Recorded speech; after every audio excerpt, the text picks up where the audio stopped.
lot of shapeshifters out there, but there are none that are quite like Ice Cream. Ice Cream is a mutant whose abilities allow him to turn into ice cream. That's it. That's what he can do. He was once a villain who was jealous of the X-Men and sought to take them down because their powers were a lot cooler than his. He felt that the X-Men made him look bad, running around doing cool stuff with all their cool powers. Admittedly, I think I would agree with him. However, how he thought he was going to take down the entire X-Men team with powers that simply allowed him to turn into ice cream, I do not know. Needless to say, it did not go well for Ice Cream in that endeavor. Is Ice Cream the villain with the weirdest powers? Let me know other villains that you feel like have very bizarre, unexplainable powers. It's time to get into some of the weirdness that is the Great Lakes Avengers. Being that this isn't the mainstay Avengers team, they are about as strange and in some cases unimpressive as you'd expect. Doorman is one of the members of the Great Lakes Avengers. As lackluster as his name is, his power can sometimes be very useful, but the issue with it is that it's so specific. So finding the right and best way to utilize it can be challenging. Although to his credit, I'd like to say that Doorman does a pretty good job with how and when he uses his powers. Doorman's powers allow him to create in essence a doorway or a door between adjacent areas that are separated by a wall. So he's kind of like a moving portal, which can be useful in some cases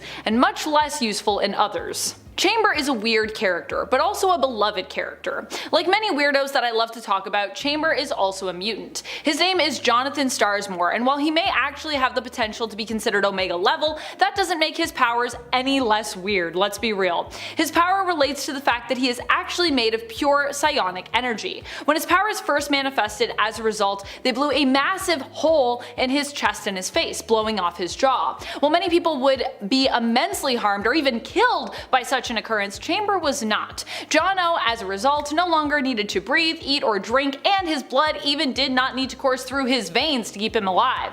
As such, he is typically seen with a scarf or some other clothing covering the lower half of his face, and he communicated telepathically as his jaw was blown off when his powers first emerged. Zeitgeist is known for his weird power, which when it first manifested, scarred the face of a young woman he happened to be making out with at the same time. His power is that he can produce acidic vomit, which I'm not really sure how you could best utilize that if you were fighting in a battle, and it would definitely make for quite the hazard if you just had the flu and you were feeling, super unwell, super nauseous. Zeitgeist does wear a protective mouthpiece to help prevent any other dangerous cases from happening, which is good because Zeitgeist's acid vomit is powerful enough that it can actually burn through, get this, solid steel. He is somewhat more durable than your normal mortal human, which of course makes sense if you were someone who can vomit, that level of acid. You'd have to be fairly durable to even be able to do that, to even be able to make that acid and live. Axel Clooney is a mutant and used to be the leader of the X-Force at one point, but more recently led the rival team to Ecstatics known as the Excellent. I honestly love Brew, and now his powers are basically the coolest around,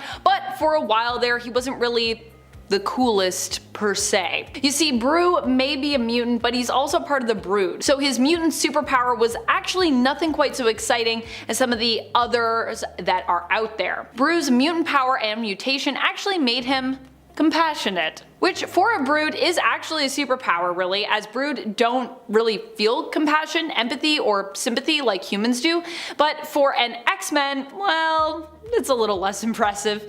It should be noted though that even though it doesn't sound impressive for a Brood, compassion is, like I said, it's pretty amazing to have as an ability, as Brood are typically unable to feel this emotion at all. And currently, Brew is also king of the Brood, so hey, there's also that. Penance was once the hero known as Speedball, who is now back to being Speedball again actually, thank goodness. His real name is Robert Baldwin. Baldwin decided to change up his superhero appearance and name following the instigating event that led to the first superhero civil war. In the comics this was similar to but different from the Sokovia Accords that we saw in the MCU. Similar in the sense that many people died, many of them in the case of the comic civilians, different in the sense that it wasn't a tragedy at a political gathering, but rather happened as a result of the New Warriors pursuing supervillains in the interest of their reality TV show. One person, Nitro, went off, killing a bunch of civilians and the rest of his teammates in the process, with Speedball being one of the few people to survive the incident.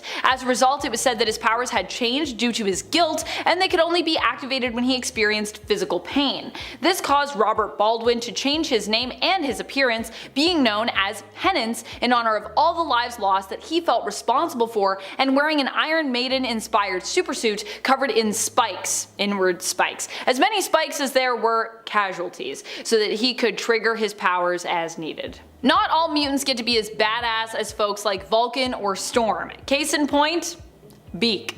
Although Beak as a character is admittedly pretty cool and pretty brave, his mutant power is more of a physical mutation, which means that he is evidently not considered a favorite for many X-Men fans out there. Beak's powers, if you can call them that, leave him resembling a bird and also make him built like one, but initially in the comics he couldn't even fly. Beak has since figured out how to fly, or rather glide somewhat, but even still he can really only go very short distances, and even going short distances he doesn't really have a ton of tactical flying skills to speak of either. He's no angel, you know? Fortunately though, Beak is still a really likable person and character, so he doesn't often need to rely on his mutant powers to be of use. Big Bertha. Oh boy. So Big Bertha can basically transform her body, adding mass, weight, and height as needed, and even controlling where the added mass goes specifically in regards to her figure and the added weight's distribution, which doesn't sound too bad on paper, right? But then the other part of it is that Big Bertha is actually Ashley Crawford, who was originally known for being a thin, tall runway supermodel. Ashley of course can transform from bigger to smaller as well, but to do so she actually has to vomit. I think you can see how this is pretty problematic, to put it lightly. More recently in the comics, Marvel tried to redeem the character and her power set, but needless to say, it's likely for this very reason that we haven't really seen Bertha around in the comics for some time. Tag is definitely one of the weirdest superheroes out there when it comes to his abilities. He is Brian Cruz, a mutant whose powers allow him to tag someone psionically, inciting a telepathic urge to either run away or run towards someone. Yeah, he's basically the game Tag incarnate. He could use his powers to tag multiple people, but if making them emit a psionic signal that encouraged others to run away from them, the range would actually top out at about 100 meters away. Then the urge for people to run away would just simply stop, so it's also got weird restrictions, to be honest. I mean, I guess you gotta have restrictions somewhere, right? Phantom X has to be one of the weirdest characters in all of Marvel Comics. He has a lot of powers that are strange, but one of the strangest is that his nervous system can turn into a flying ship. Yeah, it can turn into a flying ship. His nervous system also has a name and also even has pronouns. She is known as Eva, which is technically an acronym. Eva can separate herself from Phantom X and turn into a ship controlling herself, so she can fly herself around. And Phantom X can also sometimes control Eva, but it requires a lot of focus for him to do that. At first, she's not sentient, but can become a separate entity still, but as time goes on, she evolves and she changes. And even at one point when Phantom X seemingly dies, she herself turns into a humanoid being and does end up developing sentience. Eva also seems to have a symbiotic connection to Phantom X in the sense that if she is hurt, Phantom X can typically feel it. However, while she is separate from Phantom X, this means that he doesn't actually have a nervous system himself. All in all, Eva seems to be one of the weirdest powers, one of the weirdest things that I've just ever heard of. Not just within Marvel, but within maybe all of comics. Definitely up there for me. Coming in at number 10, talking to fish. Look, almost everyone knows Aquaman as the guy who can talk to fish. It's the most common thing brought up when talking about the hero. But that statement is both a huge misunderstanding and only one small part of a much more interesting ability. Aquaman is not like the Deep from The Boys. As far as we know, fish and marine life are not at the level of intelligence that allows them to hold conversations. They can't tell you how their day is going or try and maintain relationships with us, and honestly,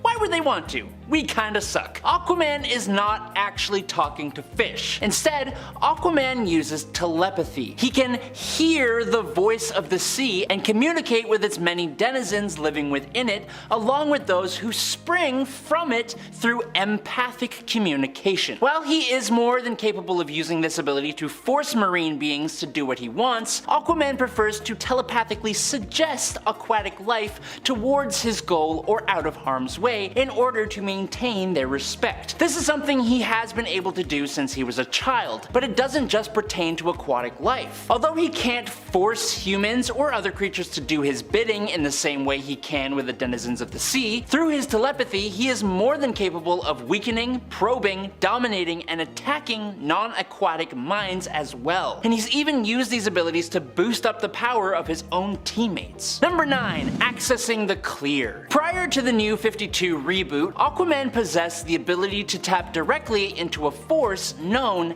as the clear. This primordial force is what binds all life in the sea and provides ocean-themed heroes with their superpowers. Thanks to his harnessing of the clear, Aquaman's awesome natural telepathy that we just talked about was augmented to a larger degree, allowing him to communicate with and summon sea creatures from the other side of the planet and send out telepathic broadcasts across the ocean. It even allowed him to form a universal consciousness with all life in the sea, enabling him to send his mind out to see through the eyes of sea life. Something interesting about this force is that, well, technically, all life at some point originated from the ocean. So, Aquaman can also push his telepathic powers to reach out to the higher land creatures to find that element of their brains that was once an aquatic dwelling creature and manipulate it. Now, post New 52, this connection to the clear has been altered slightly and is now known as a connection with the life force. The life force is one of the 7 forces of the universe, and for Aquaman, his connection to the life force is focused on marine life, and not just the marine life of Earth either. Through the life force, Arthur is connected to all living beings, which has enabled him to establish a supernatural link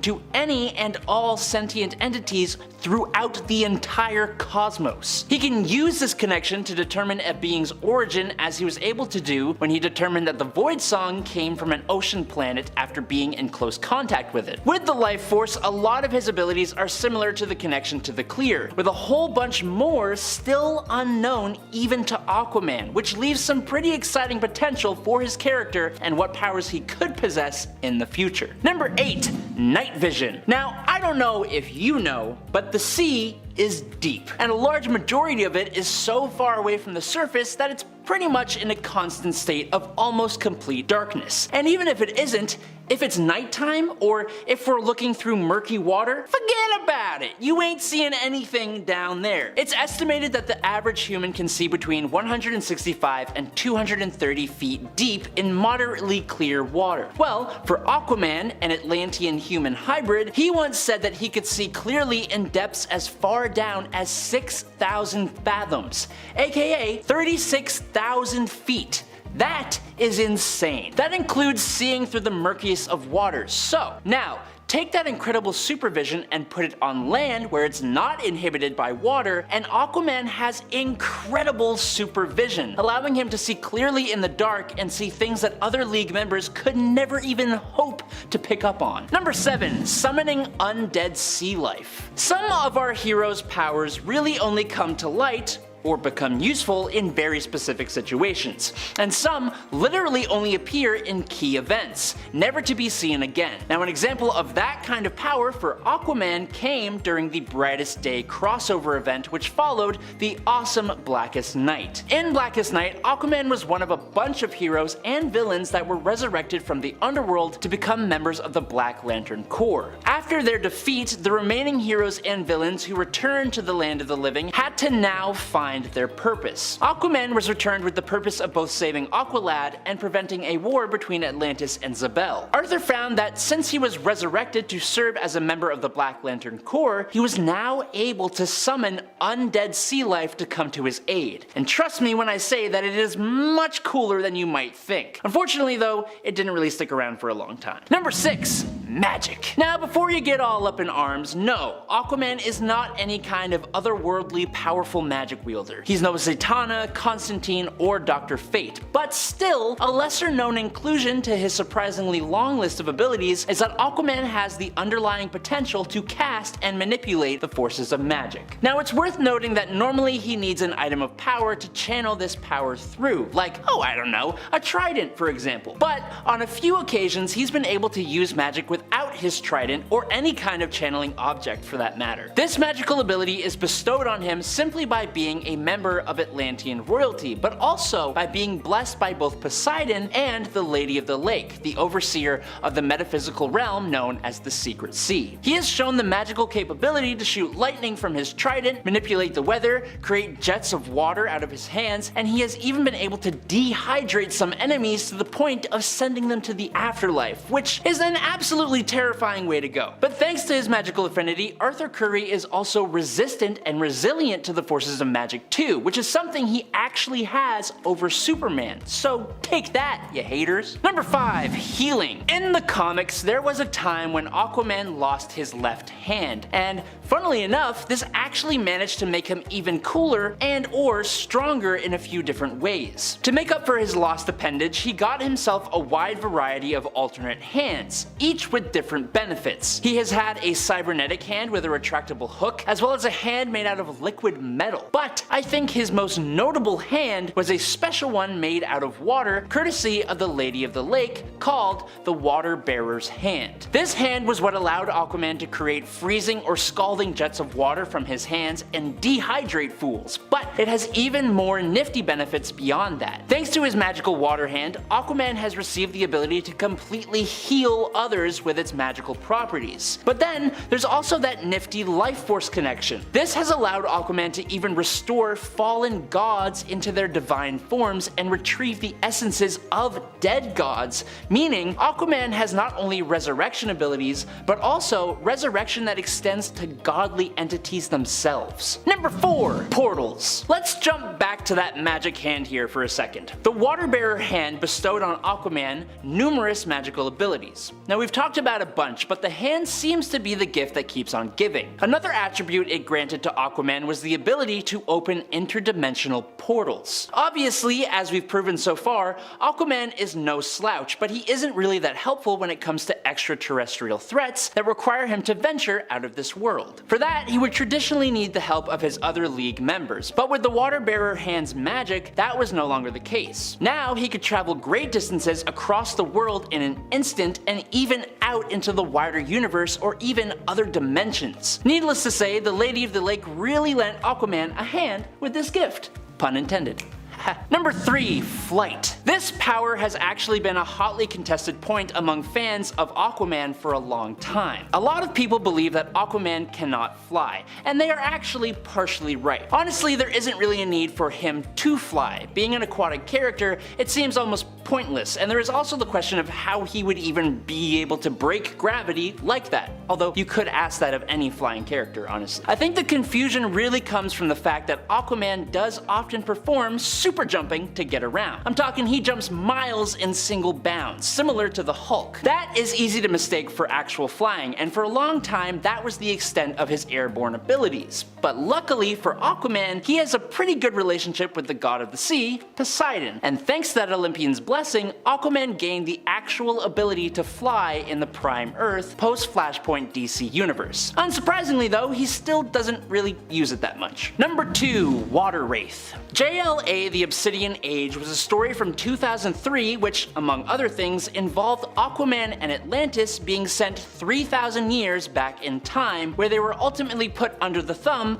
of the League of Ancients. As we would almost all expect, the Justice League discovered the disappearance and they go to the rescue, traveling back in time to save their comrade and his people. When they arrive, they learn that the sorceress Gamamemini, whose name I likely savagely butchered just now, had trapped Aquaman's consciousness in a pool of water. Now after freeing the rest of the Atlanteans, the Justice League launched their final assault on this sorceress to no avail as she reappeared in the future. Now, in the future, or I guess the present, she attempted to take control of the world by causing a global drought. Now, in order to stop her, Zatanna channeled Aquaman's consciousness into the oceans. This means Aquaman, with this upgrade, literally became a living body of water, and he used this awesome water wraith power to defeat Gemimimine once and for all. But this isn't the only time he's taken on a form composed entirely of H2O. And finally, in at number 1, super strength. Super strength is one of those things that most superheroes are just kind of expected to have.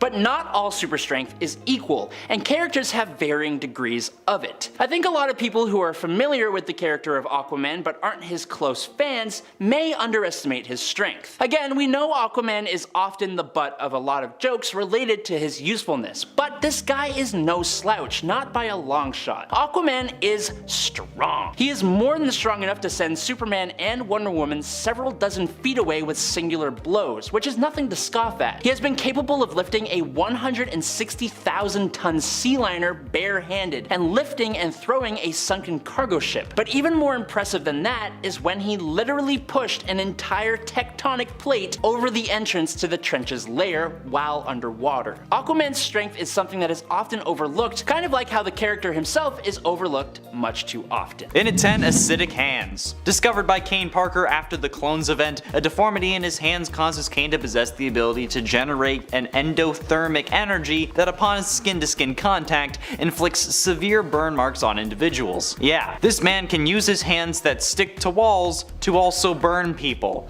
Usually he would leave his distinctive marks across a person's face, calling it the mark of Cain, although it is believed that he can do so on other parts of the body, which I mean it makes sense given that, you know, you can just grab on with a hand and then boom, you're burned. But interestingly enough, he also utilizes this way in like a non-harmful manner, using it to burn away his like beard hair, which just gives him a better trim, which is just kind of funny. I like the fact that he uses it to burn his hand into people's faces, but then also just gives himself a nice little trim. But while this ability was discovered by Kane, Peter soon after learns that he can do the same thing. And while he hasn't used this ability, he is still able to do it and just chooses not to because it's a horrible thing to do. He can also pull people's skin off using the stickiness of his hands, which I have asked before, like I've proposed that idea before because I think that he should have threatened to do that to Kingpin instead of filling his lungs with web, but oh well. In at 9, camouflage. Now this is one of the primary abilities used by Miles Morales' Spider-Man, however, you can actually see that in Tobey Maguire's Spider-Man he has this ability as well. Not to the same extent, of course, he can't turn invisible, but there's a theory about how this presents itself. Firstly, the fact that Spider-Man talks to MJ, Aunt May, and Harry without them recognizing Peter's voice could be explained by this just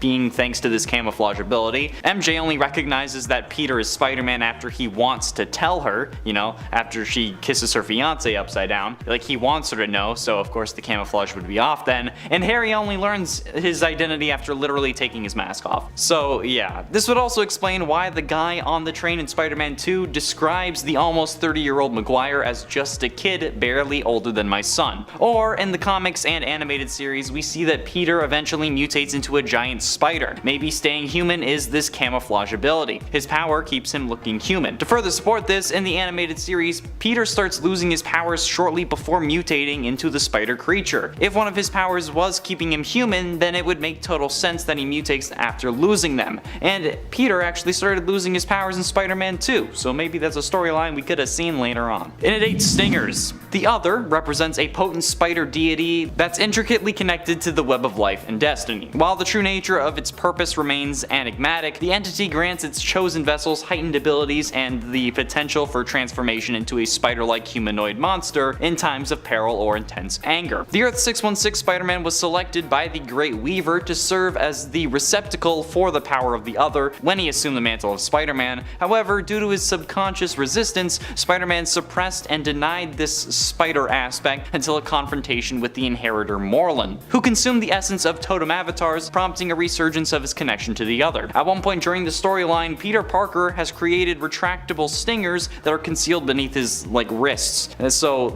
yeah, with these stingers possessed like a razor sharp edge that could be extended when needed, and then they also delivered like a venom that induced temporary paralysis into his target, which is kind of dope. Kane Parker actually is currently the individual who uses this ability because of course it's Kane, but yeah, it's still pretty dope. And it's 7 clairvoyance. When you think about it, spider sense is kind of predicting the future. It doesn't give you visions or show you exactly what will happen like is typically associated with clairvoyance, but instead it's presented just like a really good gut instinct. Like that tingling sensation that accompanies the spider sense can vary in intensity, providing an indication of the threat level, but like a casual encounter with a potential adversary who isn't actively engaging with an individual may trigger a mild alert, which means that you should be cautious. But on the other hand, when you're facing like an imminent and life-threatening danger like a sniper, like the sensation is going to intensify significantly, even possibly becoming painful. And instinctively it compels you into action. And while the spider sense doesn't reveal the specific nature of the threat, it offers you guidance on the direction that you should move in order to evade it and things like that. Okay, this extraordinary ability warns you of various perils, okay, ranging from projectiles to like lasers and even contaminated food. So yeah, I'm gonna call that a form of clairvoyance. I can't do that. When I do it, it's called autism.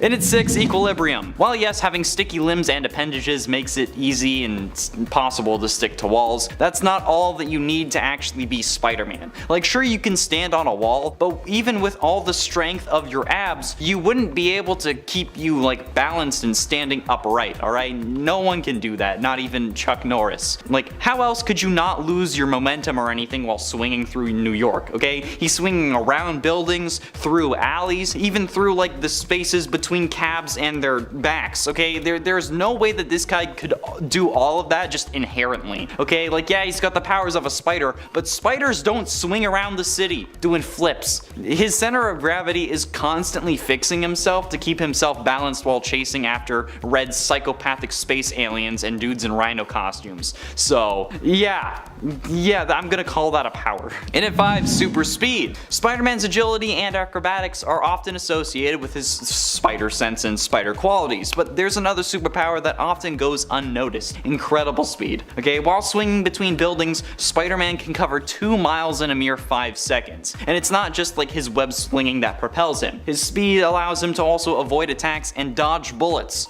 Okay, if you can dodge bullets, you're freaking fast. Spider-Man's exceptional speed was showcased extremely well during the Civil War storyline when he attacked Luke Cage's mansion prior to switching sides.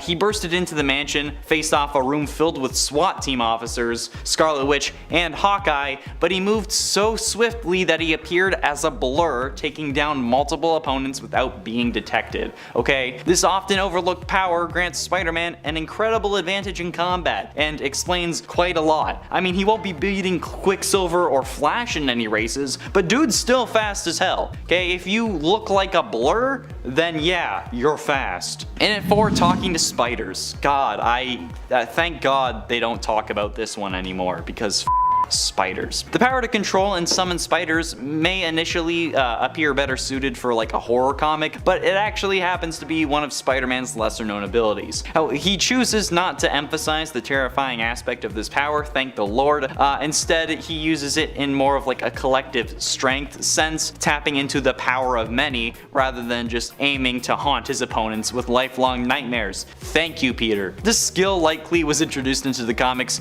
because people were like watching Ant-Man a little too much, you know, because he can like control ants, and now even Squirrel Girl can command squirrels.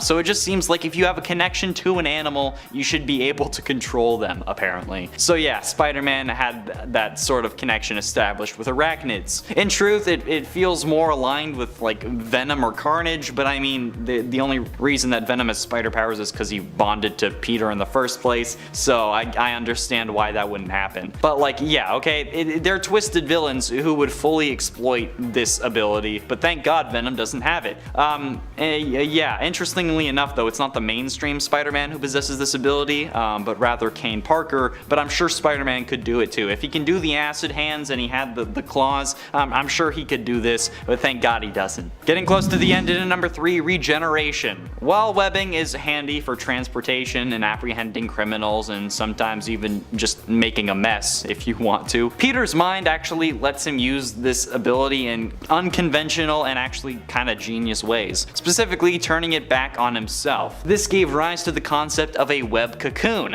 an audacious idea that bears resemblance to how Peter immobilizes criminals with webbing until the authorities arrive, because you know he wraps them up. But the only difference is that when Peter does the web cocoon on himself, he uses it as a tool for hibernation and accelerated healing. Peter has only used this extremely insane skill on one occasion, but it was because he sustained near fatal injuries during a battle. So he encased himself in a cocoon of webbing to induce rapid healing. It's so insanely cool and a tremendously valuable ability for Spider-Man, but it appears to be exclusive to Peter himself and doesn't really extend to others, and again, he hasn't used it again since. The primary reason behind the limitation was, well, I mean, he's in hibernation when this is happening. You can't really produce Spider-Man comics when Peter's not Spider-Man. But also, while he's in there, he sheds the damaged skin and basically regenerates a whole new body, which is gonna make us all wonder the same thing that WandaVision did. Ship of Theseus? Is it the same Peter, or is it a new Peter if he regenerated basically everything?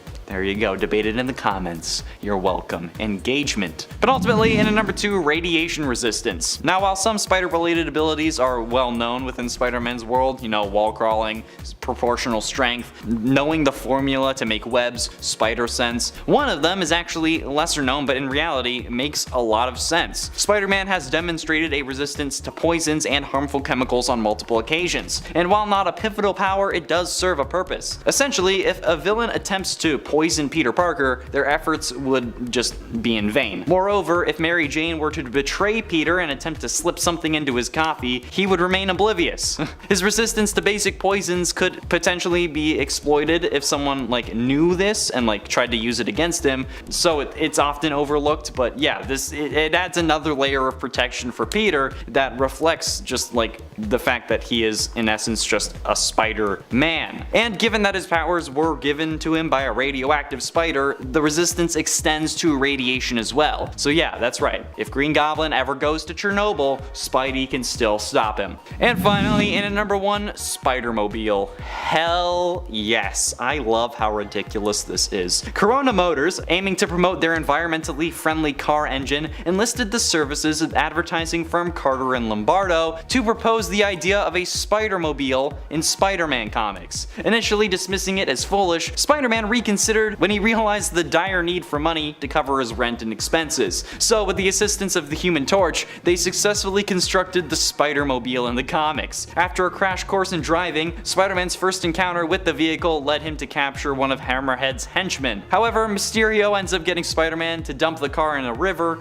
prompting Corona Motors to demand its return, despite the inability to locate it in the water. Spider-Man faced a modified version of the Spider-Mobile, engineered by the Tinkerer later on, engaging in a fierce battle with it. Spider-Man eventually subdued it and returned the damaged imitation Spider-Mobile to Carter and Lombardo, but yeah, that's a thing that happened in the comics. Yeah, there you go. Number 10, the Hulk. Now, Bruce Banner is the absolute poster child for not being able to control one's powers. If you're not familiar with the immense power this genius possesses, where have you been? Due to exposure to gamma radiation from the gamma bomb that he designed, he now has the ability to turn into the green giant known as the Hulk, with many of the early transformations being involuntary due to anger. Well, he does eventually strike an agreement with the Beast Within, an excellent example of that being the Hulk-Bruce hybrid we see on screen in Avengers Endgame. It wasn't always smooth sailing. Now, how much control Bruce winds up losing to the Hulk is best described as a spectrum, because there are times when he completely loses himself to the Hulk-fueled rage, there are times when he retains his genius intellect, and there are instances of everything in between, really. First appearing in the Incredible Hulk #1 all the way back in 1962, the Hulk is a staple in comic book history, and I really hope one day he just gets a decent standalone movie. Number 9, Black Bolt. Now, the king of the Inhumans is a bit of a tricky one since he does have some control over his powers, he's just severely handicapped by them. Black Bolt's powers come from an organic brain implant that interacts with electrons in the air, and this implant is connected to the speech center of his brain. Now, similar to how Cyclops' powers is activated when he opens his eyes, Black Bolt's ability is activated whenever he speaks, no matter how loud he is, which leaves him effectively mute outside of battle. This has led to some major mishaps for the hero, like the time he accidentally killed his parents with the debris of a Kree ship he destroyed with his voice, or the time he fought Thanos and destroyed Attilan, which led to the release of a Terrigen mist bomb that, combined with the atmosphere, became deadly to mutants everywhere.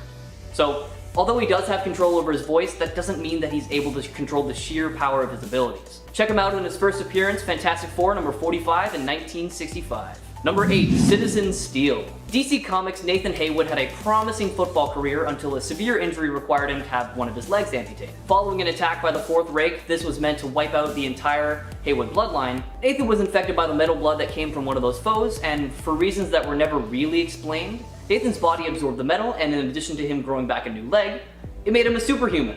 With his newfound super strength and invincibility, Haywood fights crime under the name Citizen Steel. However, there are aspects of his power that are completely out of his control. Because of his steel-like skin, he's completely lost the ability to feel physical touch, which prevents him from gauging temperature or pain, and he can't control how strong he is, and I mean at all. There are times where his footsteps will be so heavy and powerful that the floor will break underneath him. To try and counteract this, he wears a special suit that mitigates his movements, but it can really only do so much. First appearing in Justice Society of America Volume 3 Number 2 back in 2007, check him out to see how truly strong he can be. Number 7, Scarlet Witch. The twin sister of Pietro Maximoff, Wanda Maximoff has always had trouble keeping her powers under control. With the ability to manipulate and warp reality at will with a force she refers to as chaos magic, which was given to her by High Evolutionary's experimentation and then further amplified by the demon that was imprisoned in Wundagore Mountain, her powers are really easy to lose control of, especially when her emotions are out of control. A 2004 storyline is a great example of this when she discovered that her twin sons weren't real. They were actually just manifestations of her reality-altering chaos magic,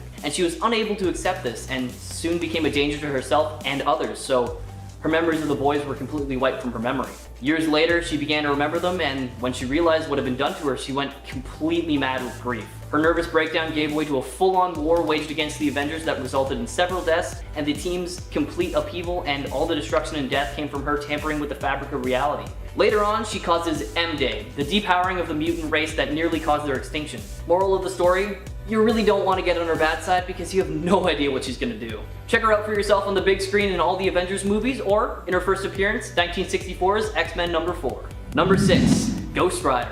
Don't worry, I won't be referencing the movies starring Nicolas Cage as Johnny Blaze because if you sat through them like I did, I think you've suffered enough. Now, Ghost Rider's powers come from his black magic bond to the demon Zarathos, and he's always been a thorn in Johnny's side for decades. Thanks to this connection, Blaze gained the ability to transform into Ghost Rider, who possesses a vast array of powers ranging from hellfire manipulation to superhuman stamina. Similar to Bruce Banner, Blaze had very little influence on Rider's actions in the beginning, succumbing to Zarathos' control anytime evil presented itself. Over time, he gradually gained more control over his alter ego, using his powers to not only vanquish baddies, but to protect the innocent. Zarathos resurfaced several times over the years with various schemes to regain control of Johnny Blaze's physical body. At times, he's been successful, causing Blaze to once again lose himself to the Rider, but usually Blaze manages to come out on top and regain control. Take a look at his first appearance all the way back in 1972 in Marvel Spotlight number 5.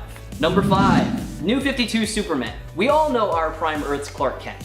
So let's take a look at another version of the superhero that didn't stick around for too long. Now, possessing many of the same powers, there are many things that led to this demise of this version of Superman. One being the use of a new power he dubbed the Solar Flare. This power released a massive blast from his body, using every last bit of solar energy stored in his cells. The devastating power alone made this ability a very useful one, but it left Clark powerless for 24 hours after each use, because his body needed time to reabsorb the sunlight. After repeated use, Superman found himself less and less super, losing his powers one by one.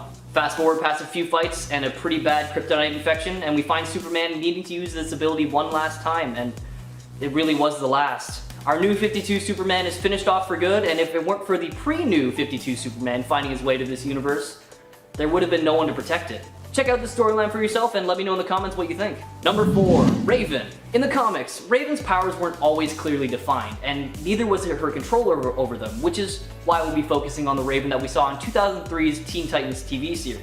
Born the daughter of the demon Trigon and the human Orella, Raven was primarily raised by monks and was taught to use her powers and abilities, as well as learn to keep her emotions in check. Now, upon learning that one day she would be used as a key element in her father's eventual takeover of the universe, she ends up fleeing to Earth, hoping to escape the fate where she eventually joins the Teen Titans. In the cartoon, it's clearly stated that her powers are dependent on her emotions, so the reason she acts so cold is to keep her abilities in check. But despite her attempts, Raven is still human, well, half human, I guess, and her emotions get the better of her a few times in the series. In the episode Fear itself, when, after watching a scary movie, Raven's fears were manifested as a real beast that haunted the Titans' towers, and in the episode Switched, we learn of the connection between Raven's powers and her emotions when Starfire, in Raven's body, causes havoc in her chaotic emotions. Now, it really makes sense why Raven meditated so much throughout the series, and man, do I miss that show. If you haven't watched it, please do yourself a favor and find it on the internet. You will not regret it. Number 3, Friendly Fire. Now, little is known about this DC Comics character, other than that he's not the best hero. With the ability to shoot blasts of fire and energy from his hands, you'd think that he would have learned to aim early on, but alas, he seemed to have skipped that step. He was a terrible shot, so he consistently hit his friends and not the villains, making the name Friendly Fire make sense. Once a member of the hero team Section 8, which was basically a big old group of losers. I mean, come on, their members consisted of a guy who carried around a window to throw at people and another guy who welded dead dogs to villains. He kind of looked like a superstar compared to those guys. His final adventure was probably the worst out of all of them because instead of hitting the villain with his powers, he ends up blowing his own head. Check out this tragic yet hilarious story for yourself in 1997's Hitman number 18. Number 2, Franklin Richards. Known as Powerhouse, Franklin Richards is the son of Reed and Susan Richards, and we've all learned by now, being the child of 2 mutants usually leads to some crazy strong powers that are impossible to control. Considered an Omega level mutant, Richards possesses a ridiculous number of powers, which earned him the title of the most powerful mutant ever born. Because Franklin's powers manifested at a young age rather than during puberty, as with most mutants, his control over his abilities wasn't always that great. In fact, Franklin once defeated Ultron when he accidentally released a wave of psionic energy as a result of Ultron's radiation. He also once resurrected Galactus, created a villain known as Modulus when he felt jealous of his newborn sister, and even transformed Ben Grimm back into the Thing to rescue him from an Asgardian warrior. This kid is truly not someone you want to mess with. Why not check out his story for yourself through his first appearance in 1968's Fantastic Four Annual number 6. And number 1, so many of the X-Men. Now, this one had to be combined into one point because my goodness, there are so many X-Men who have trouble controlling their powers. Here, let me give you a few examples. Cyclops can't control his optic blast without the help of his specifically made visor. Beast keeps mutating into various furry forms. Wolverine's lost his healing factor countless times and has even died because of it. If Rogue touches anyone, she involuntarily takes their powers and even their lives if the connection isn't prolonged. Meryl once lost the ability to control her excessive bone growth. Hot-headed Chamber has basically no lower jaw or much of a neck thanks to the energy blasts that emanate from his head, and Legion barely has any control over any of his abilities. Now, obviously this all makes sense since the nature of a mutation would obviously have its drawbacks, but seriously, when you list it all like this, it seems a little bit excessive. Number 10. Gambit. Remy LeBeau is a powerful and popular member of the X-Men, with the ability to tap into an item's potential kinetic energy, making it a dangerous and explosive weapon. He often uses smaller items, like a deck of playing cards, which he will then throw at his enemies. The only real limit on these powers is that he needs to make direct skin contact with whatever item he's charging, hence the cool fingerless gloves, and the amount of time it takes him to charge the object, with larger objects taking longer. He also has the ability to hypnotically charm people, making them more likely to do what he wants. Before he was a member of the X-Men though, he was a master thief, but he found that he was having trouble controlling his powers, and was worried that he might potentially harm other people. This caused him to seek out the help of Mr. Sinister, who gave Gambit a surgery,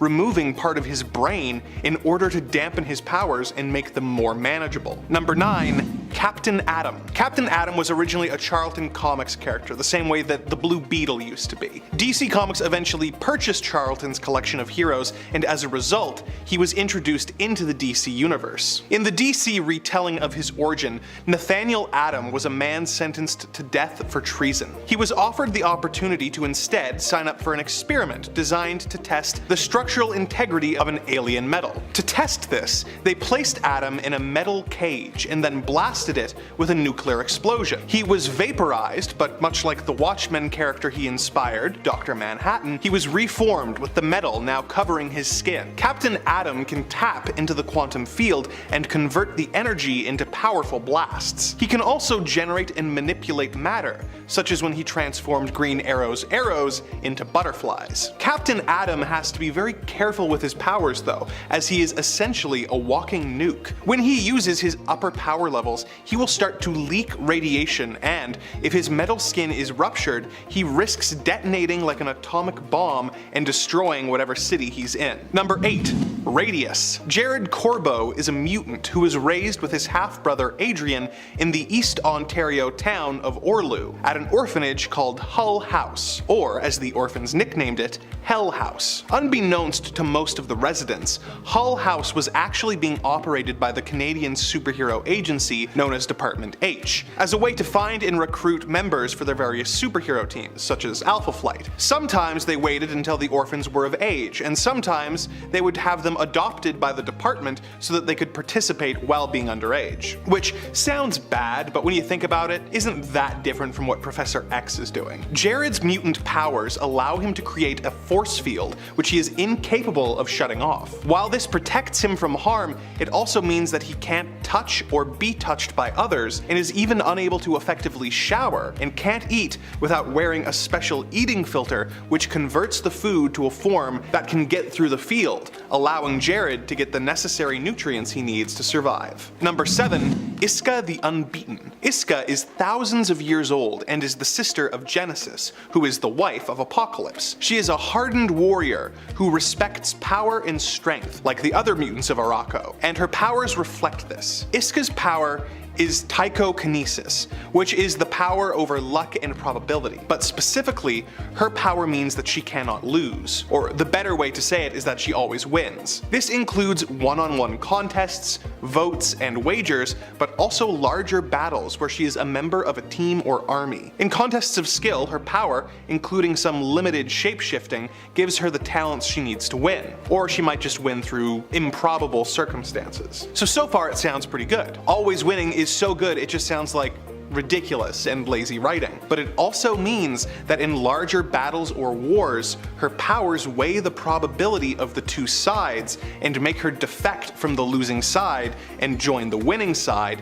even if the losing side was composed of those she truly cared about. Meaning that even though she still technically won, she betrayed her closest friends and allies. So she has a great power, but no control at all on how it manifests. Number 6. Black Bolt. Blackagar Boltigan made his first appearance in Fantastic Four number 45. He is the Inhuman King, who when exposed to the mutagenic Terrigen Mist was granted power of an incredible level, even for an Inhuman. His power comes from his voice, with even the smallest whisper being capable of rocking a battleship. This power was discovered when he was just a baby, and in order to protect his community, he was kept away from society until he was 19, in order for him to try and learn to control his powers. When finally let into society, he saw a Kree warship which he brought down with his voice. Unfortunately, the ship landed on the local government officials, including his parents,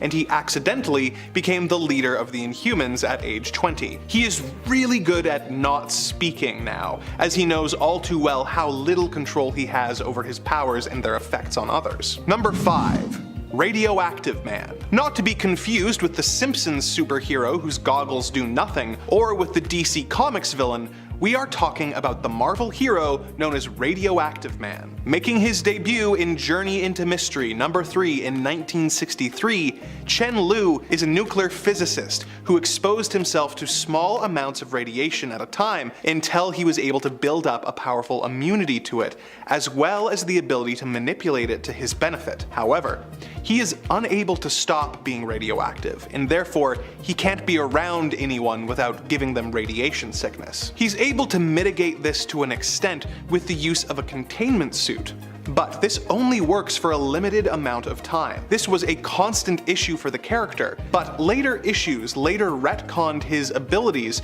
so he was able to have greater control of his powers, allowing him to not give all of his friends cancer. Number 4. Rogue. Anna Marie first appeared in Avengers Annual number 10. She was raised in a hippie commune in Mississippi with her close friend Cody Robbins. One day, Cody decided that it was time to shoot his shot with Anna Marie. Proving that the worst she could do is say no thing is a bit inaccurate, when Cody and Anna made direct skin contact, her mutant powers drained him of his life force, leaving him in a permanent coma. She eventually found a way to make this power work for good when she joined the X-Men, and she got more powers once she made contact with Carol Danvers. But overall, Rogue is unable to control her draining powers and is forced to wear gloves at all times in order to avoid making direct contact with anyone who she could accidentally hurt. Number 3. Friendly Fire. Friendly Fire is a member of Section 8 who has the ability to shoot powerful energy blasts out of his hands that deal devastating damage. Unfortunately, as his name suggests, he is totally incapable of hitting what he is aiming at, and instead always ends up hitting his teammates. This has led to a couple of deaths of Section 8 members, but the worst death has got to be the one that occurred when the team went up against the mini-angled ones. These strange visitors attacked the team, easily dispatching team members like Jean de Baton and Dog Welder. Friendly Fire realized that it was up to him, and he had to come through for his friends. As he put it, "I gotta do it. Just this once. Gotta hit what I'm aiming at. Can't let my buddies down. Must hold the power." He unleashed the full force of his blast and blew his own head off, barely being able to utter the word crap before dying. Number 2.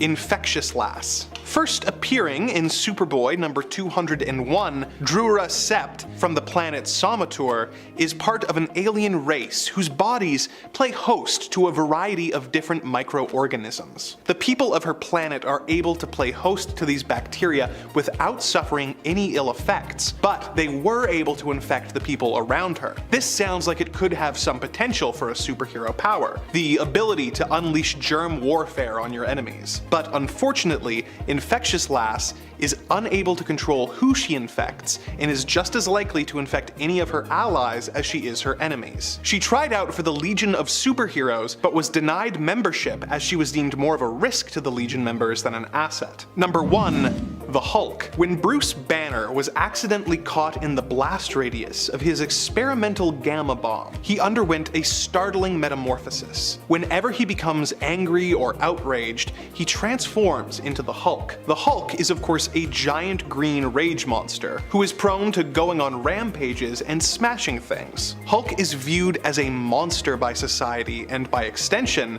so is Banner. Banner has to make constant efforts to control the beast within, but since it would be a boring comic if the Hulk never came out, Bruce constantly loses control and unleashes the Incredible Hulk onto the world.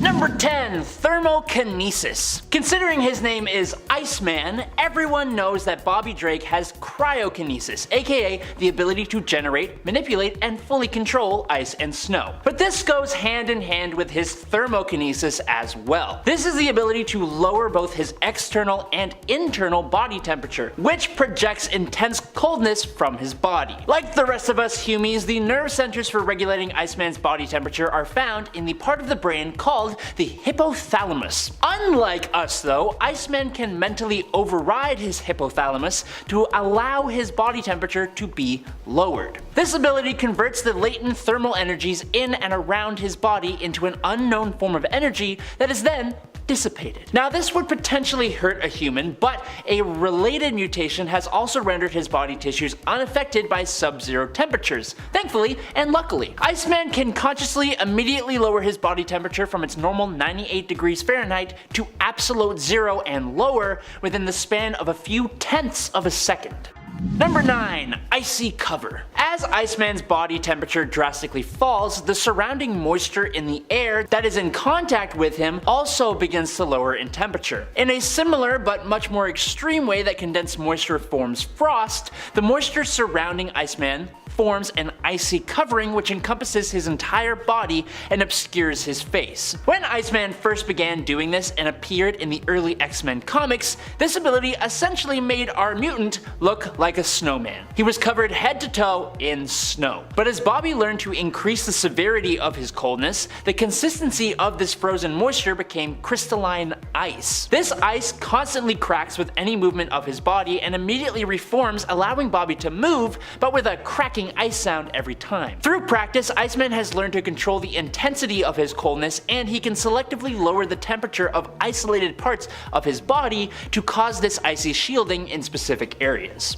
Number 8. Organic ice form. But Bobby doesn't only cover himself in ice, he can also completely become ice. Hilariously and kind of redundantly, it's called organic ice. I don't even know if that makes sense. Though the appearance can be similar to when he covers himself in ice, in this form, Iceman is now virtually indestructible, or rather, he is basically unkillable, able to reform himself from being shattered or evaporated, and he is completely translucent in his ice form as well. He has even been incinerated while in human form and was able to rebuild himself in ice. In his ice form, he is able to use the moisture in the air to form spikes, shields, and attach other extra appendages to his body, which he can use in combat.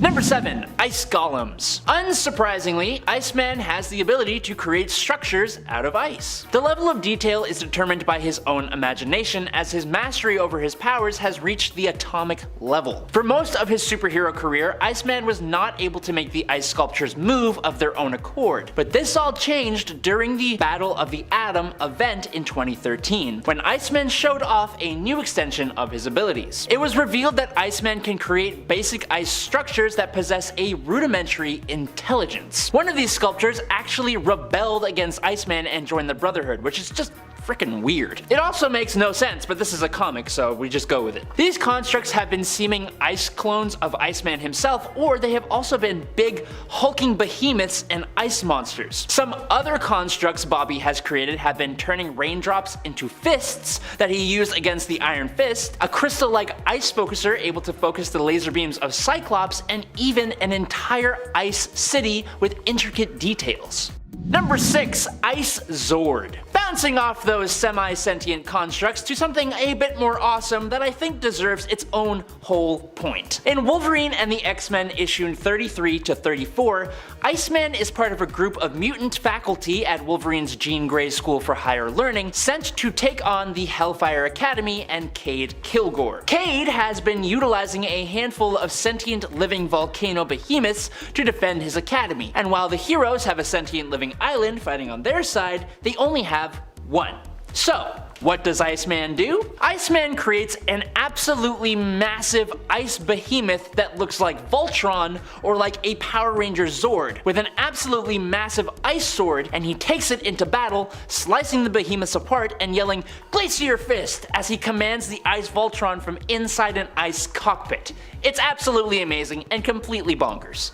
Number 5. Hydrokinesis. Alright, so we know Iceman can control ice. But there was a time when Emma Frost mentally controlled Bobby, and she utilized his powers in ways that he had never even imagined. It turns out that since Iceman can control ice, which is just frozen water, then it actually makes total sense that he also has hydrokinesis, or the ability to manipulate water. And since he is a potential Omega level mutant, he can do it at a molecular level. We know that he can use surrounding moisture to augment himself, but when Emma was controlling him, she used his power to travel within large bodies of water very quickly by breaking down to his base levels in the water and then reforming at his destination. Iceman has demonstrated the ability to be transformed into nothing more than water or water vapor, yet remain conscious and retain the use of his powers. Essentially, wherever there is any moisture of any kind, Iceman is a threat.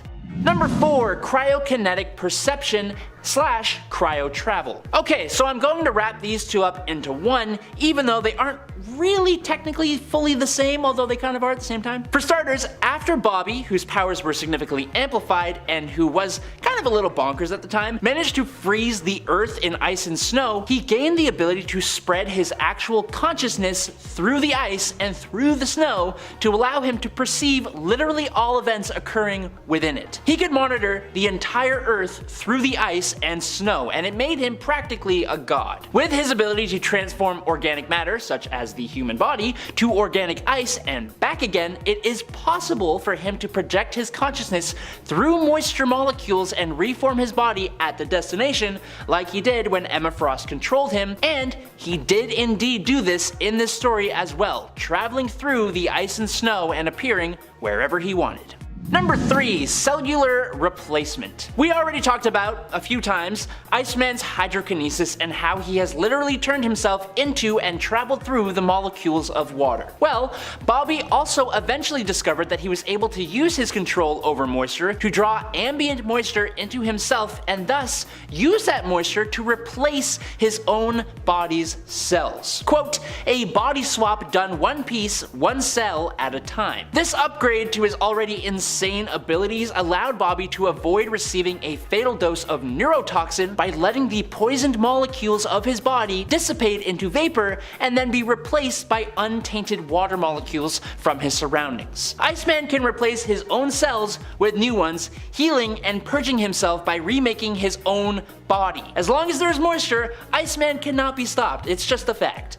Number 2. Thermovision. With such a fine-tuned control over cold and temperature like what Iceman has, it would make sense that he would be able to maybe sense or feel heat. But it turns out he can literally see it. Because of the absence of heat around himself when his temperature is dropped, Bobby can literally see beings simply based on the heat signatures they give off. This happened most famously when the X-Men were facing against Onslaught. At the time, Onslaught managed to mess the X-Men's perception of things and became invisible. Luckily, the X-Men had Bobby. He scanned the entire room, and thanks to the heat that Onslaught's body was naturally giving off, Bobby saw Onslaught the minute he entered the room, using his ice blasts to attack him and break his psionic shielding, allowing the other X-Men to see him too. And finally, in at number 1, he can stop the Juggernaut. The Juggernaut is not just strong. The Juggernaut is fueled by magic, powered by a massively powerful extra-dimensional being called Sidorak. Through Sidorak, Juggernaut was granted the ability to gain unstoppable momentum with each step, to the point that not even the hammer of Thor can stop him in his tracks. Who cares about ancient magical Uru metal hammers though, when you have the power of ice? Iceman managed to completely stop the Juggernaut in his tracks during one of the X-Men's many encounters with Cain Marko. Now it is worth noting that Juggernaut was not in his top form at the time, but regardless, stopping the Juggernaut dead in his tracks using massive amounts of ice to immobilize him is incredibly impressive. But it wasn't the only way Bobby has stopped the guy, and this one, I have to warn you, is ridiculous even for a comic book. During another battle with the Juggernaut, Iceman got creative with his powers. Iceman used his powers to, and I quote, freeze the speed of light around him. Freeze the speed of light around Juggernaut. Iceman is so powerful, he temporarily rewrote the laws of physics themselves to achieve his victory. It's also worth noting that in this same fight, he created wings made out of ice that actually allowed him to fly, which I don't think is possible. Personally though, if it was me, and I'm just gonna put in my own little opinion here, I would just make like a loop of ice so the Juggernaut slips and goes around and around and around and around, gaining speed and momentum, and then I would give it like a little offshoot ramp and just send him careening into space, like unable to stop. He would just be gone. What are you gonna do? Nothing. You can't stop. I'm just saying. Number 10. Control over life and death. Obviously, as the Phoenix or even the Dark Phoenix, Jean has been shown to have this ability. But did you know that this power actually first manifested when Jean's powers did, really going on to showcase the potential of her future abilities. When Jean's best friend Annie died when she was little after being tragically hit by a car, the traumatic experience caused Jean's powers to manifest. She reached out and created a psychic link between her and her friend, and despite being very new to these abilities, Jean was actually able to hold her friend's mind there, keeping her alive and trying to protect her from the encroaching darkness. Unfortunately, she was not strong or skilled enough just yet to do so for more than a few moments, and ultimately could not bring her friend back to life as Annie's injuries were simply too great. Eventually, Annie's mind disappeared, dying while their minds were linked, leaving Jean alone in the darkness. And friends, before we move on to our next spot on this list, if you love what we do here at Top 10 undead nerd, and if you love when I get to talk about Jean Grey, I know I do, be sure to let us know by clicking that subscribe button if you're not subscribed already. And if you are, thank you. Number 9. A God's Mind. Sure, the progenitor at this point is not your standard celestial.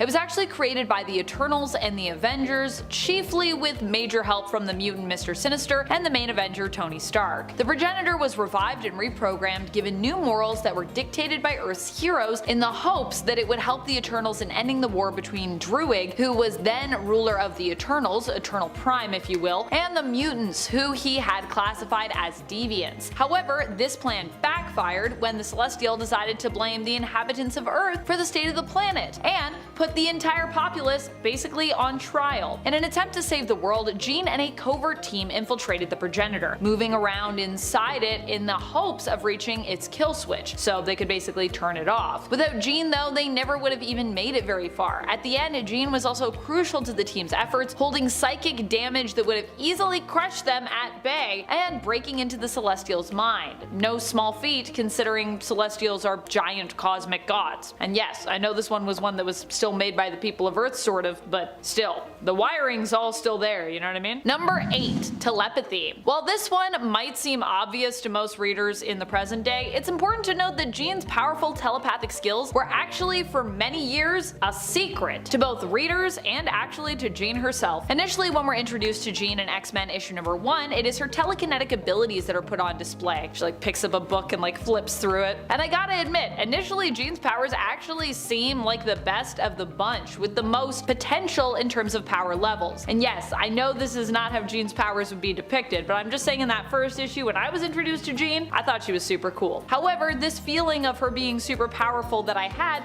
would be very short-lived, as Jean would be shown to struggle with even lifting her own weight telekinetically. In fact, at one point, I think it's even mentioned that Jean's own physical weight is her max limit for what she can lift with her mind. Apparently, what one can lift with one's own body is weirdly relevant, or used to be anyways, when it came to what a superhero could lift with their mind. Jean's like, I can't lift that much. They were like, you can't lift that much with your mind either, girl. Evidently, we didn't want to let Jean be too powerful. Otherwise, who would act as the team's damsel in distress? Which was the role Jean quickly became relegated to filling, honestly. However, later on, not only would her telekinetic powers become stronger as a result of both training and her bond to the Phoenix Force, but we'd also learn that this wasn't even Jean's major ability. No. As a psionic, Jean actually became known for being more powerful as a telepath, an ability that was hidden away from her for most of her life in an attempt to protect her from her own inexperience and her power's instability, thanks to mental blocks that were put in place by, you guessed it, Charles Xavier, who first met Jean when she was very young and her powers had just begun to manifest. Charles, of course, would eventually remove these blocks later in Jean's life when he felt that Jean was better equipped to handle these extraordinarily powerful abilities. And maybe when he was like, you know what, I should probably, the cat's out of the bag, I gotta let people know Jean's actually super OP.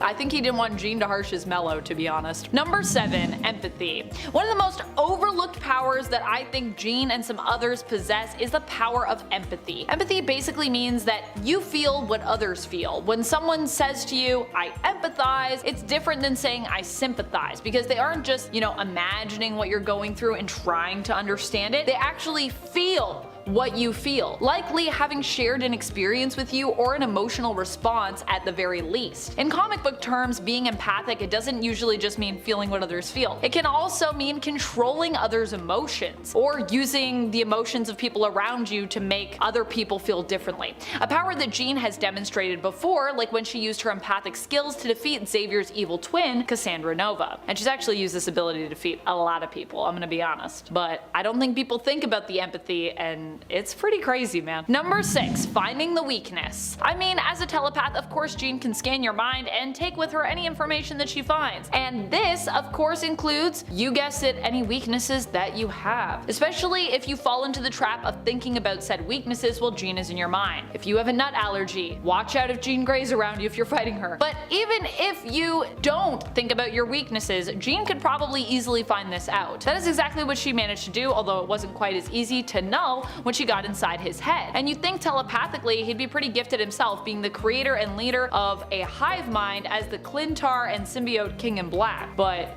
Even Null could not resist Jean's power. Although she did have to try really hard, admittedly. Number 5. Overcoming mental blocks. This is most likely a case of writers just forgetting the focus of Jean's psionic powers in the earlier days, but it happened in continuity. So that also means we can kind of count their possible mistake as actually a major strength for Jean. And if another writer wanted to reflect back on this moment, they could easily use it to bolster Jean's power levels, even back in the day when she was notably written to be a lot weaker. Remember how I said that Professor X created mental blocks for Jean when it came to her telepathy, which he later removed when he felt she was ready to handle her own off-the-charts power levels? Well, apparently early on, Jean did still display some telepathic abilities, even somehow with those blocks supposedly in place. She read Professor X's mind in an issue of Captain America, sensing that something was wrong by reading his thoughts. She literally says like she read his mind, basically. If this is true and it's considered canon,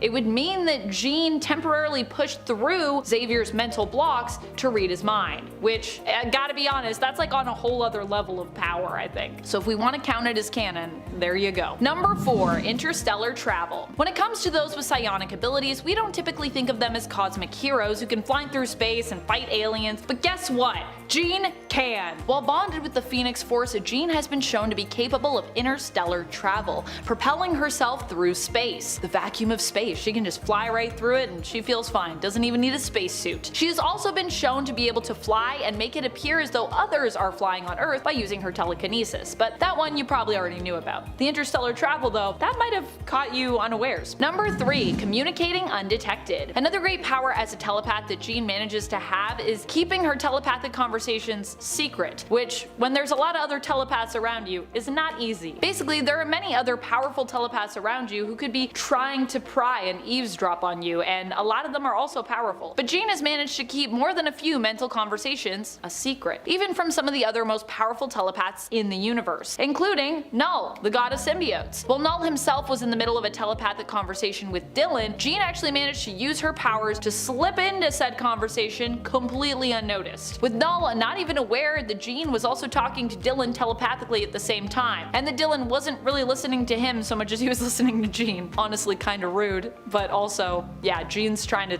tell Dylan how to save the day, so fair enough. Number 2. Control over nightmares. I don't know what's more frightening, the fact that Jean can basically manipulate people's dreams and nightmares through the villain Nightmare, or the threat she gave Nightmare after defeating him, where she basically said if she had to deal with him again, she was gonna destroy him at an atomic level. She's like, look, I don't like to end people's lives, but if you mess with me again, I will destroy you at an atomic level. Either way you slice it though, when it comes to nightmares that have been created by the god of nightmares himself, Nightmare, Jean is the one who would really call the shots between them when they're pitted against one another. I've seen them run into each other a few times, and it does not end well for Nightmare.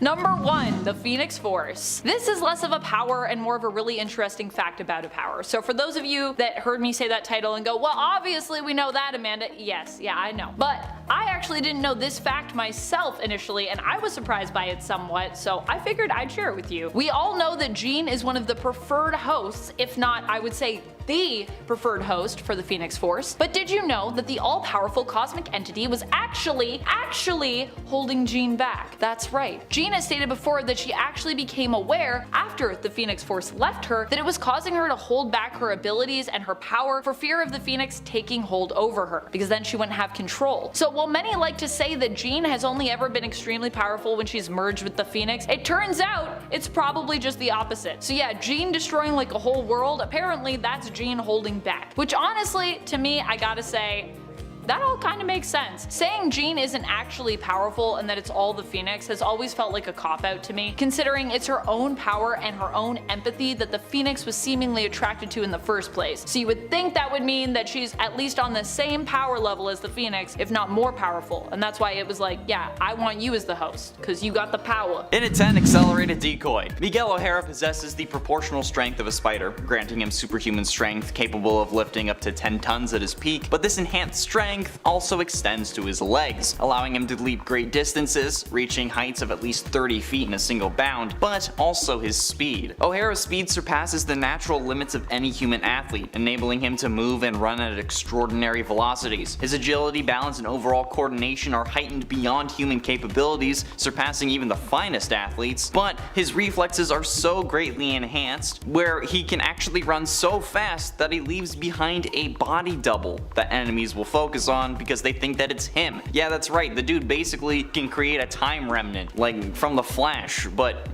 not. And at 9, telepathy. This one you might not have known. Miguel O'Hara possesses the ability to communicate with others through telepathy, although the full extent of this power is still unknown, and its exact limits have yet to really be explored. O'Hara has demonstrated effortless communication with others using this gift. It is believed that this telepathy is closely connected to his spider sense, although he doesn't really have it. It's believed that it's kind of serving as kind of a compensation, serving as just a unique manifestation of heightened senses. I feel that this connection was best demonstrated in Spider-Man Edge of Time from 2011, in which Miguel is able to use a sample of Peter's DNA from a genetics program at Alchemax to create a chronal link, which is just a telepathic link between himself and Peter. To which Peter asks, are the other me's in my head too?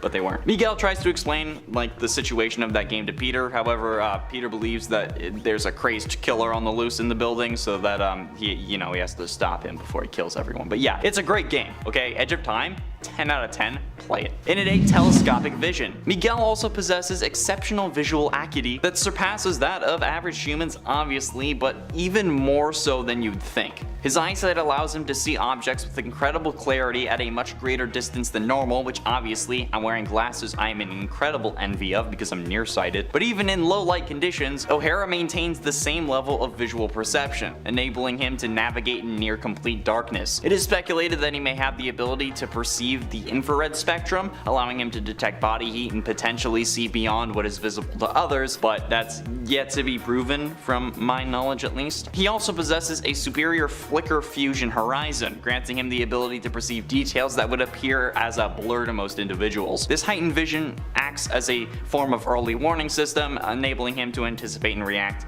to attacks from a distance. Additionally, his vision extends to the detection of energy waves, and initially he had to actually wear sunglasses to cope with this heightened sensitivity, but continued to wear them after adapting his enhanced visual capability. But yeah, he had to wear sunglasses, and it actually ends up becoming a weakness too, which is kind of weird, but hey, it's still a thing. There you go. And it's 7, venomous fangs. Miguel resides in a timeline devastated by a past civil war. Trapped within the corrupt corporation of Alchemax, Miguel's scientific brilliance is exploited by his employers, who ensnare him in a web of addiction to prevent his escape. Seeking to rewrite his genetic makeup to get rid of this addiction, Miguel embarked on an experiment to restore his former life by utilizing a copy of his pre-addiction DNA. However, his plans were thwarted as his DNA became intertwined with that of a spider, resulting in a transformative mutation. As a result, Miguel assumed the characteristics of a spider, with fangs this time reminiscent of the arachnid species, and talon-like claws mirroring their legs. Alongside these physical changes though, he acquired,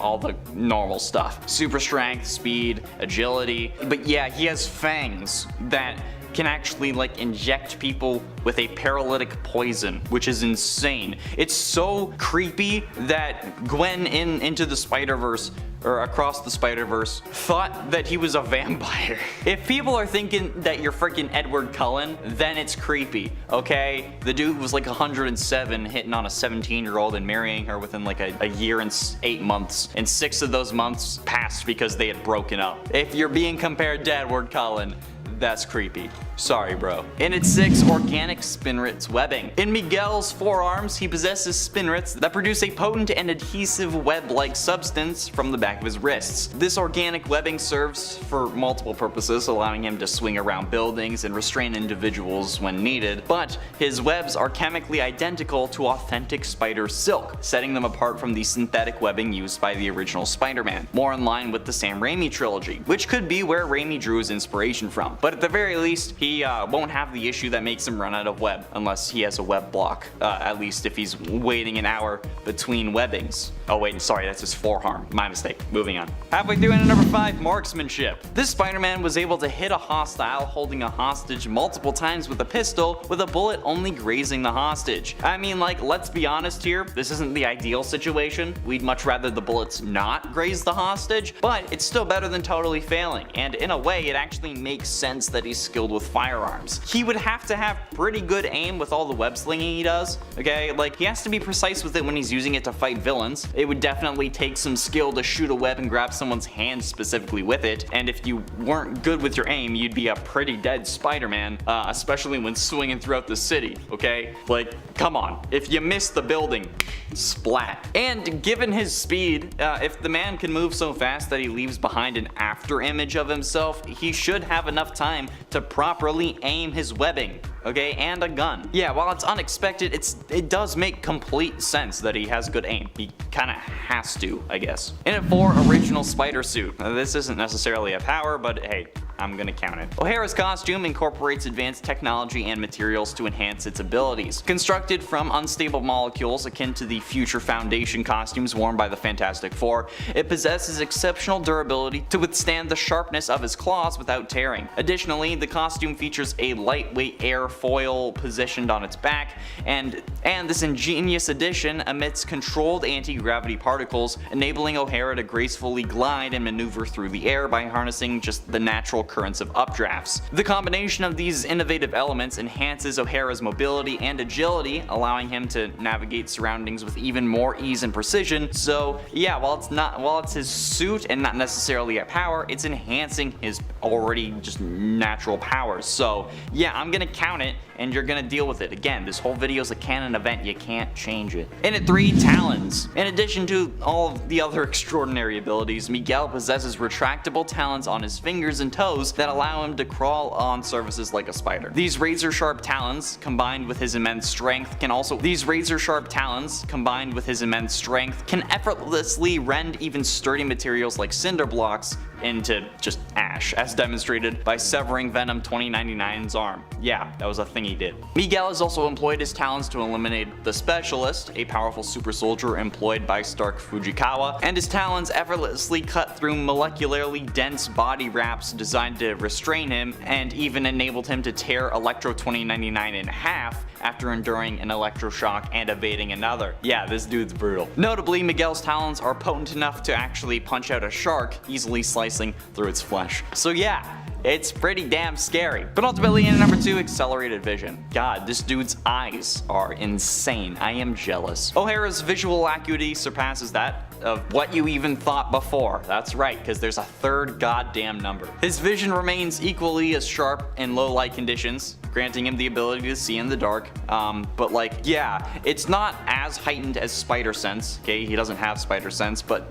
he still has insane vision in dark, and it still serves as an early warning, allowing him to anticipate and react to attacks from afar. Interestingly enough, he actually lacked the traditional spider sense possessed by Spider-Man until the game Spider-Man Shattered Dimensions, where Madame Web actually gave him the power for just the series of the game, but he didn't actually have them after the game. So it was just temporary for that game and that game alone, and he didn't have it after it, but hey, it's still pretty sick. And finally, into number 1, extreme durability. This dude is a freaking tank, okay? His suit proved impervious to the corrosive touch of Venom 2099. He withstood an energy blast from the powerful Inhuman Lash, which should have disintegrated him. He survived an explosion and endured a brutal beating from Maestro, which is a future version of the Hulk with heightened strength and Bruce's intellect. Miguel remained relatively unscathed after enduring plasma blasts meant to subdue the Hulk of 616. He tore a tank turret off while being electrocuted. He's had exceptional agility, he can skydive for miles and land unharmed. He survived a tanker explosion that caused a building to collapse. He took a blow from Thor 2099 that sent him into a building building, only coming out slightly dizzy. Doctors were astonished by his healing factor, but I'm astonished that he's still alive, okay? Miguel shrugged off a point-blank shotgun blast to the chest and successfully dug his way out of a collapsed building. What the hell? And then in his upgraded suit, he can endure a direct hit from the howitzer artillery cannon, withstanding a staggering force of 100 tons. Yeah. What the hell? I thought that his eyes were bad, or I thought his eyes were good, but like, I want that. I want to be able to skydive for miles and just superhero landing it. That'd be dope. Imagine these videos. I would come in from the ceiling like Anthony Padilla every single time, and it would actually happen. It wouldn't be effects. But hey, if you want to see more crazy things, be sure you click in the video that's popping up on screen now. Hopefully it's not something like hottest female superheroes who were pregnant while fighting crime, because I'm sure that's something we've done.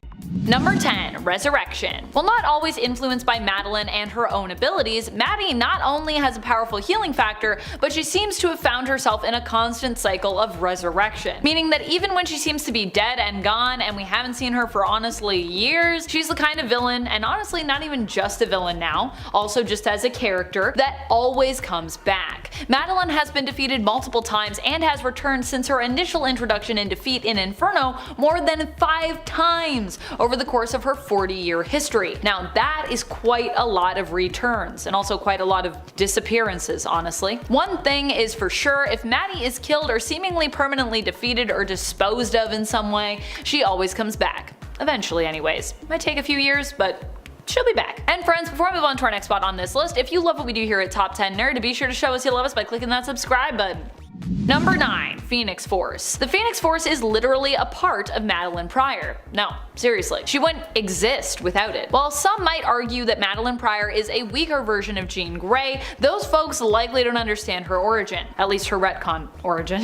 Not the origin Chris Claremont originally intended for her, but the one we got. Jean has been connected to the Phoenix Force before, being its host, but Maddie is literally made from a piece of the Phoenix, with a piece of it residing inside her. So she doesn't need to be a host of the Force to tap into its raw power and energy. The Phoenix Force is one of the most powerful forces in all of the known universe, and potentially even the multiverse over at Marvel, considering it has the ability to literally rewrite reality. Because Maddie was literally made from it, this also means its potential lives inside her as well. Maddie did not know her origin and initially lived appearing as a normal human. It wasn't until she learned the truth of her origin, her retconned origin admittedly, that she began to be able to tap into her true mutant and even cosmic power.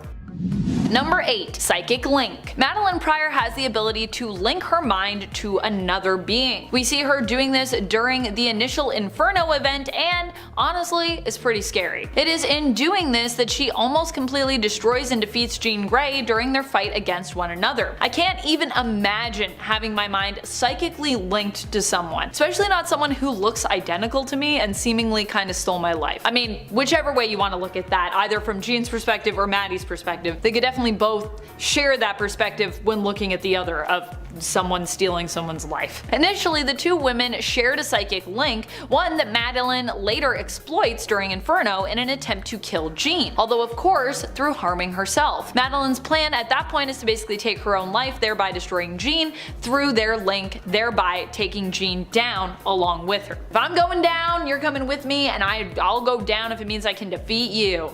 Number 7. Lives on in Jean. I think one of the most wild powers that Maddie has in the comics that we tend to overlook is her influence over Jean. Now, following the events of Inferno, Madeline's personality and memories basically lived on in Jean Grey. Jean was forced to take both Maddie's psyche and the Phoenix Force within herself in order to survive Maddie's psychic attack on her soul. This actually gives Madeline some power through Jean though. It's actually through Madeline's influence that Jean and the X-Men decided to fatally attack Mr. Sinister, seemingly destroying him permanently after Inferno. Although of course in reality he would return, because that's comics for you. Normally such use of lethal force would not be the X-Men or Jean's way, but it was Maddie's influence that actually prompted them to act as such. While it's not a power that Maddie can easily control or flex necessarily, it's still pretty impressive to think that technically Sinister initially being permanently defeated was in good part because of Maddie's influence on and manipulation of the hero's psyches.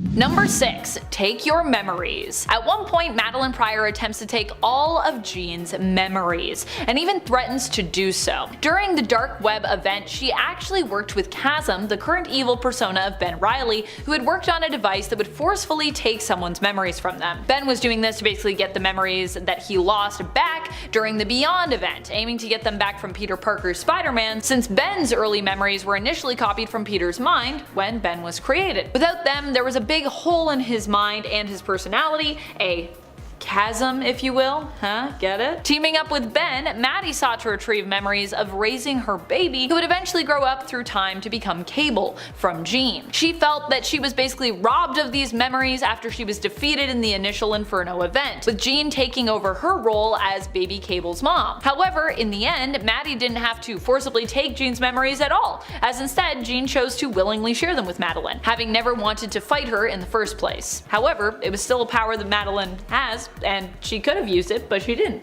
Number 5. Control over demons. Madeline Pryor isn't just known as Madeline Pryor. In the comics, she also has another name, the Goblin Queen. In fact, when I was recently cosplaying Maddie at SDCC this year, most people referred to me by that name. They call me the Goblin Queen. Most people knew me either as Jean's evil clone or just the Goblin Queen. Maddie earned this name after she made a pact with the Demon of Limbo, thereby becoming their queen. Although she may have felt pretty in her power at that time, in reality she was still kinda just being manipulated by them somewhat. Still, Maddie did hold some sway over the goblins and demons of Limbo, considering that she was their ally and their partner. And you know, Goblin Queen. But like I said, how much power did she have at that time? I don't think she had a ton, really. Number 4. Her secret name. The really wild thing with Madeline Pryor that still amazes me is her secret name. I'm not talking about her title as the Black Queen or even the Goblin Queen. I'm talking more about the fact that no one really seems to know just how to spell her name. I constantly run into this on the internet, and while it might not seem like a power to some, in the DC universe and other different magically based worlds, it would likely be considered an asset. It would be considered a power because it would protect you. Madeline's name is spelled Madellyne, with Pryor as Pryor. The fact that so many struggle to spell it or even know it would be seen as an asset in many other magical worlds where there is considered to be power in knowing and having someone's name. Like over at DC Comics, this is why some magic users have actually used alternative names. That way they can keep their real ones a secret, so that way demons can't like get their names and like control them or manipulate them. Constantine initially even tried to do this with Hellblazer, but he became too well known and famous and decided to give up his codename as a kind of take that statement to the magic community as a whole. So that's where that name comes from. Number 3. Leave you speechless. As I said earlier, Madeline Pryor isn't just a powerful psychic, she was also crafted from a piece of the Phoenix Force by Mr. Sinister, putting her on the same level, if not above, potentially, someone like Jean Grey. Still, even then, I was pretty shocked when she reappeared in Hellions and used her powers to make Havoc's mouth literally disappear. This could be perceived as an illusion, an illusory power, but the way it was gruesomely portrayed makes me think it was more of like Maddie manipulating and rewriting reality to literally erase Havoc's mouth from his face, which she either did through, you know, maybe Phoenix connections or just through magic. A la Scarlet Witch with Black Bolt in Doctor Strange in the Multiverse of Madness. Pretty spooky stuff. Number 2. Rules over Limbo. Recently, in the New Mutants comic, Madeline Pryor once more became the Goblin Queen. But this time, more literally the Goblin Queen. She actually took over ruling Limbo from magic, and what's even more wild is she didn't seek to conquer Limbo, she didn't take it by force. Instead, magic decided to give over rulership to Madeline. Magic had her own reasons, largely to get some distance from something that was literally attached to and represented her childhood trauma, while Madeline obviously had much to gain from the change in power, chiefly a whole kingdom. However, unlike last time when Madeline wanted to use the power of Limbo for ill, she was revealed to have actually genuinely turned over a new leaf, it seemed, wanting to keep the demons of Limbo in check. At least, that's how it seemed initially. Her designs ended up being somewhat reimagined, shall we say, for the Dark Web event, as she was more depicted as a villain there who used the Limbo's resources and populace to once more invade New York City. But we'll get to that in a second. I mean, that all got resolved now. It's kind of a weird thing though, where they were like, she's good. Just kidding, she's evil again. Just kidding, she's good again. You're like, what's happening here? What are we doing with this character?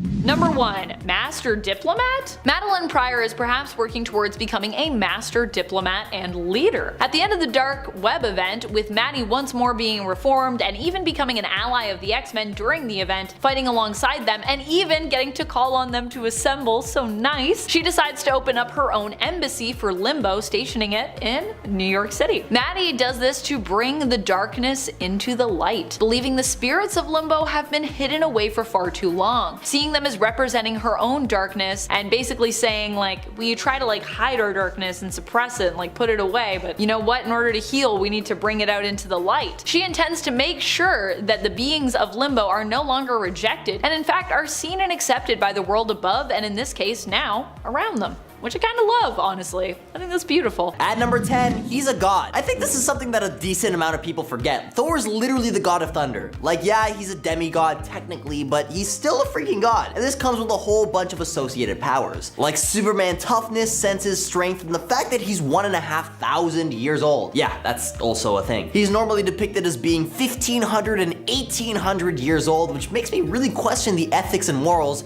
behind Thor and Jane's love triangle thing. Like, at what age does an Asgardian become legal, or is that just like whenever their body decides to grow? Because again, they're gods. As deities, this aspect is inherent to their existence, granting Thor self-sufficiency and rendering him immune to the same necessities for aging as humans. So while Odin serves as an example of aging among gods, Thor is always looking good, so I doubt he'll get old anytime soon. If you're enjoying this video so far, please support us by giving this video a like, subscribing to Top 10 Nerd, and ringing that notification bell. At number 9 is Super Breath. Introduced and seemingly only used in Journey into Mystery number 86 from back in 1962, Thor has the ability to blow really hard. Okay, wait, let me rephrase that. He will blow you to kingdom come. No, that's even worse. There's no good way to say it. Well, what I mean is that Thor's god lungs are so powerful, he could actually cause a hurricane with an exhale. In the comic in question, a villain known as Zarko tries to shoot Thor with a pew-pew that would send him to another dimension, but to stop this from happening, Thor uses his super breath, which is described as a hurricane force, to get out of it. No idea how breath can save you from entering the 4th dimension, but hey, all bets are off with this one because it was only used once, and of course, in the comics. There will never be an explanation that makes sense. At number 8 is super speed. Thor, a deity wielding the mighty Mjolnir, possesses astonishing speeds in his arsenal. He isn't just renowned for his immense strength within the Marvel universe, but also his extraordinary swiftness, surpassing even the speed of light. This remarkable velocity enables Thor to outpace Quicksilver, a prominent speedster among the X-Men, essentially Marvel's answer to the Flash. While an exact measurement of Thor's velocity remains elusive, he has indicated that on Earth his speed is supersonic, yet when traveling in space he can circumnavigate the sun and span the universe in mere seconds, feat made possible by Mjolnir's ability to transcend time and space. Indeed, Thor's exploits include even freaking time travel. At number 7 is All Tongue. Well, this might sound like something you'd see on a Toronto guy's Tinder profile. It isn't exactly what you think. An Asgardian deity responsible for safeguarding the 9 realms, Thor's duty often requires interactions with vastly diverse races, many of which communicate in distinct languages. And although filmmakers tend to simplify matters by having everybody speak English for audience interpretation, the comic version of Thor possesses the remarkable ability to converse fluently in the language of all 9 realms. He can actually choose which language to use during a conversation. This remarkable skill is known as the All Tongue, a gift that ensures whoever communicates with him will hear his words in their native tongue, allowing for seamless understanding. So basically, Thor can talk in whatever language he wants, and everyone he's talking to is able to understand him. Like a live-in-the-moment translator that actually gets the grammar right instead of just being a literal word-for-word translation. At number 6 is Warrior's Madness. Comic books and movies have depicted numerous instances where heroes find themselves facing superior and overwhelming forces in battles. Tactics they employ to survive against insurmountable odds and achieve victory can be attributed to a range of factors, and among these heroes, Thor stands out as someone who's endowed with such an ability which, if harnessed, has the potential to significantly impact not only his adversaries but also all those close to him. When he's in a pinch, Thor can call upon the Warrior's Madness. The Warrior's Madness, also referred to as Sin Unpardonable,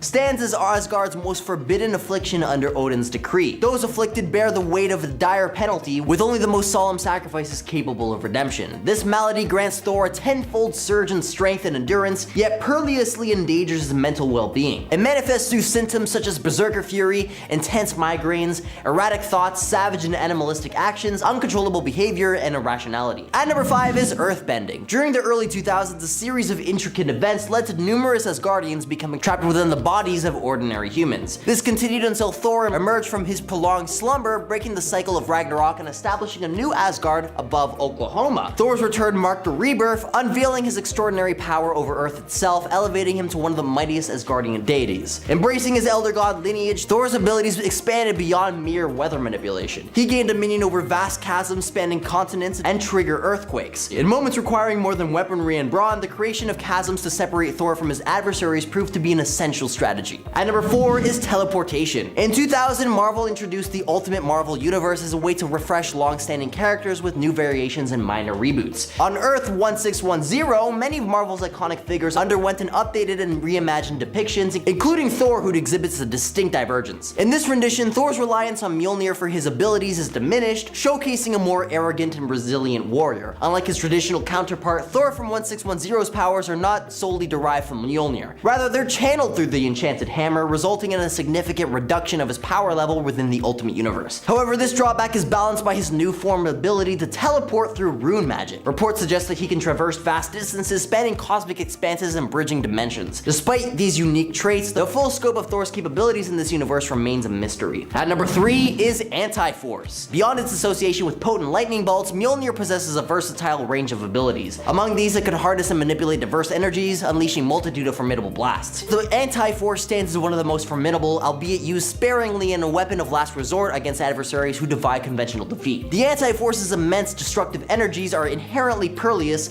capable of obliterating entire planets. Thor can now create, shape, and manipulate anti or negative forces, which work in different ways depending on the force. Anti-gravity, for example, would repel objects instead of retract. Anti-electromagnetism would cause like charges to attract and opposite charges to repel. Anti-friction and anti-velocity would speed up objects or flow instead of resisting them. Anti-strong force would cause nuclei to explode, and the anti-weak force would cause radioactive growth instead of radioactive decay. Pretty weird. At number 2 is the Odin Force. On various occasions, Thor has been granted the mighty of Odin Force, an infusion of the cosmic and mystical energies from the realm of Asgard by his father. This divine inheritance amplifies all of his abilities, amalgamating Odin's, Vili's, V's, and his own powers, thus significantly elevating Thor's prowess. Demonstrating this augmented might, Thor managed to fracture Captain America's shield with a single blow, relocated Asgard above New York City's skies, and contained a nuclear missile's explosion. The extent of Thor's achievements while wielding this power was considered just a fraction of its potential, as per the avatar of Odin Force. As Mjolnir suffered the damage during a confrontation with Bor, Thor sought the assistance of Stephen Strange for its repair, and to mend the hammer, Strange revealed that Thor would need to invest his remaining Odin Force and permanently bind the essence with the hammer. Despite the risk, Thor willingly underwent ancient ritual performed by Dr. Strange, channeling the Odin Force back into Mjolnir and restoring its integrity. Becoming the Allfather of Asgard after the War of the Realms, Thor once again bequeathed the mighty Odin Force, with Odin's ultimate sacrifice granting him access to its full potential. At number 1 is the Celestial Chef. Jarnbjorn, a dwarven forged battle axe crafted from its guardian steel for Runa, an original Valkyrior member, became significant as she vanished, absorbed by the headless Celestial. Stored in Asgard's arsenal, the weapon was later wielded by Thor before he possessed Mjolnir. In the 9th century, struggling to lift Mjolnir, Thor utilized Jarnbjorn as his primary tool against various earthbound adversaries such as frost giants, trolls, and dragons. During the 11th century, Thor empowered the axe with his blood to permeate celestial armor, confronting Apocalypse. However, Thor eventually lost Jarnbjorn, which was later claimed by Kang the Conqueror from Baron Mordor's tomb. The Apocalypse twins, Uriel and Eamon, took the axe from Kang and employed it to slay a celestial gardener, becoming the new Apocalypse and orchestrating a plot to incriminate Earth for its demise. The twins manipulated Scarlet Witch to save mutants while humanity faced destruction, leading to the transportation of all mutants to their Ark, leaving Earth and its inhabitants behind. Number 10, faster than lightning. I knew Hyperion was fast, but I did not know he was that fast. Honestly, kind of the same with his strength. It's interesting to learn he's an Eternal, because Eternals I always think of being somewhat limited in terms of their physical abilities, even though they are extremely powerful. Hyperion as an alien Eternal though might be even more powerful all around. In addition to the super strength you've likely marveled at before on the page, Hyperion is also extremely fast and has been shown to move faster even than light itself, if we are talking the Earth 13034 version of the character, which is also considered one of the main versions. We'll get into that in a minute. And friends, before we move on to our next spot on this list, if you love what we do here at Top 10 Nerd, be sure to let us know that you love us and that you love Hyperion by giving this video a thumbs up. Number 9. Eternal Physiology. Seriously, I just learned this one, even though it seems oddly intrinsic to this character. I don't know how I missed it. I thought Hyperion was just a powerful alien from another world like DC Superman, being one of the Marvel equivalent characters.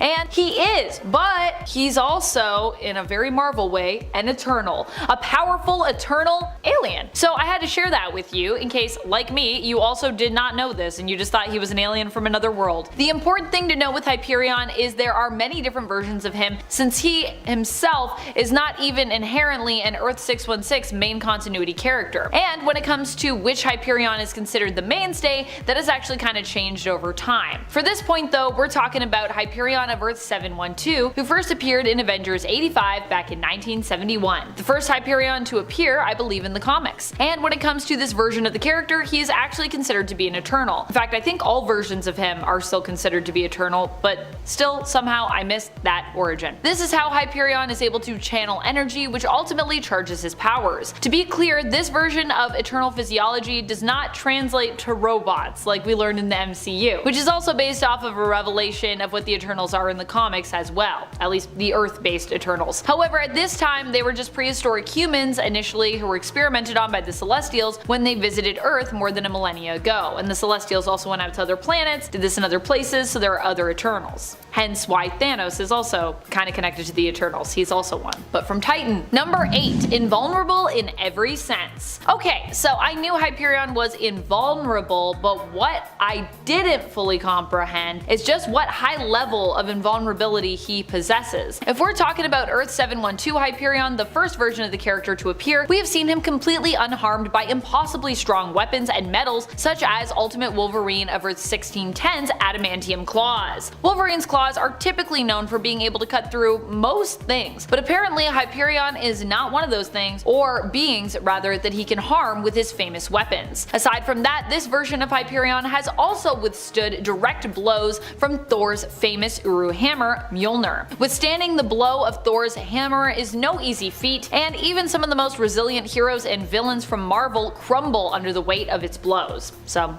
pretty impressive. Number 7. Doesn't need to breathe. We don't know this one for sure when it comes to certain versions of this character, but what we do know about Earth 712 Marcus Milton, aka Hyperion, is that he can travel in space without any assistance. He doesn't need a special suit, and it doesn't seem to be through the specific use of a power that he can protect himself from the cold vacuum of space. Some believe he can survive flying around in space where there is no oxygen because, well, he doesn't actually need to breathe. On top of this, we know that Hyperion can continue to fight for days on end without tiring, only growing tired after multiple days of relentless and unyielding battle, where he has to operate at his peak levels of power. While not confirmed for Earth 712's Hyperion, the version of Earth 13034 has confirmed that he doesn't depend on oxygen to survive, which likely means that his 712 counterpart doesn't need to breathe either. Number 6. Powered by the sun. Something else that I find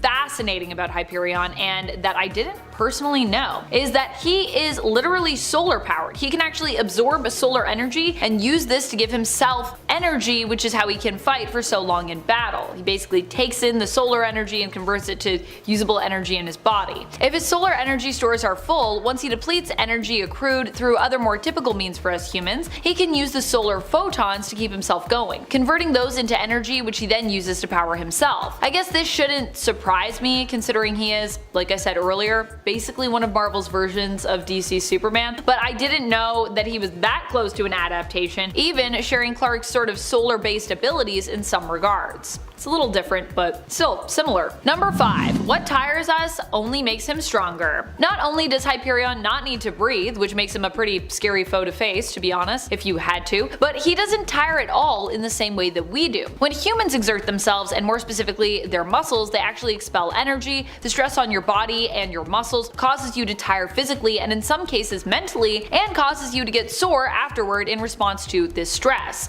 For Hyperion though, the stress and chemicals that we release that communicate to us to slow down actually only power him up. So as he gets exhausted, he actually becomes more energized. The fatigue turns into energy in his body because of his unique physiology, meaning that while some other Marvel characters might tire through when they're fighting Hyperion in a battle, Hyperion would be more than ready for the next round, despite clearly having just exerted himself. Number 4. Immune to extreme temperatures. While if you put most of us below freezing or above boiling temperatures, we'd simply get super messed up and eventually die, for Hyperion, this is not a risk. The version of the character that hails from Earth 13034 is actually so durable that he can resist the effects of extreme temperatures, meaning that freezing him or setting him ablaze will basically have no effect on the hero, at least when it comes to the temperature. He can apparently survive temperatures lower than -200 degrees Celsius and higher than 6,000 degrees Celsius. I can't even imagine spending a full day outside when it's higher than like 45 degrees Celsius, so I can't imagine how he doesn't just simply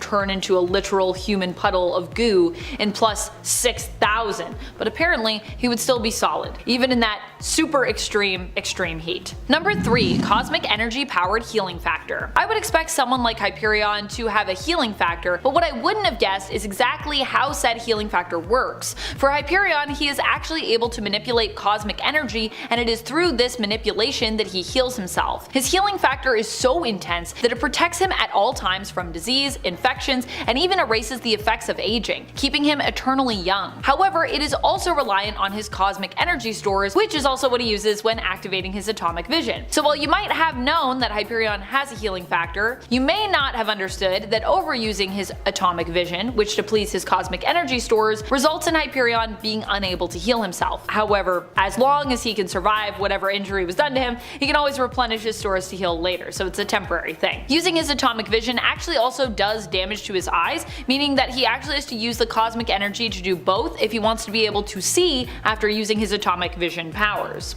Number 2. Microscopic radiation vision. Hyperion can also see things that most humans cannot, such as microscopic traces of radiation on the human body. At one point, he is asked about a dead body and is able to identify that it is not from the same world as the one he occupies. He can tell this just from looking at the body that the solar radiation it has absorbed is basically not the same, thereby discerning that the being is from another world entirely. He shares this information with S.H.I.E.L.D. director at the time, Maria Hill, but believes that is something that she already knew about and wonders what else she knows that she might be keeping from him. So Hyperion isn't just a heavy hitter, he's also quite intelligent and has enhanced senses that only add to his knowledge and perspective of the world around him and those that inhabit it. Not someone you want to mess with, guys. Not someone you want to mess with. Number 1. Held off an incursion. If you are not familiar with the incursions, they are basically when various worlds started to come together, colliding. As a result, many Earths, their heroes, and their villains died, with those universes obliterating one another in the collision.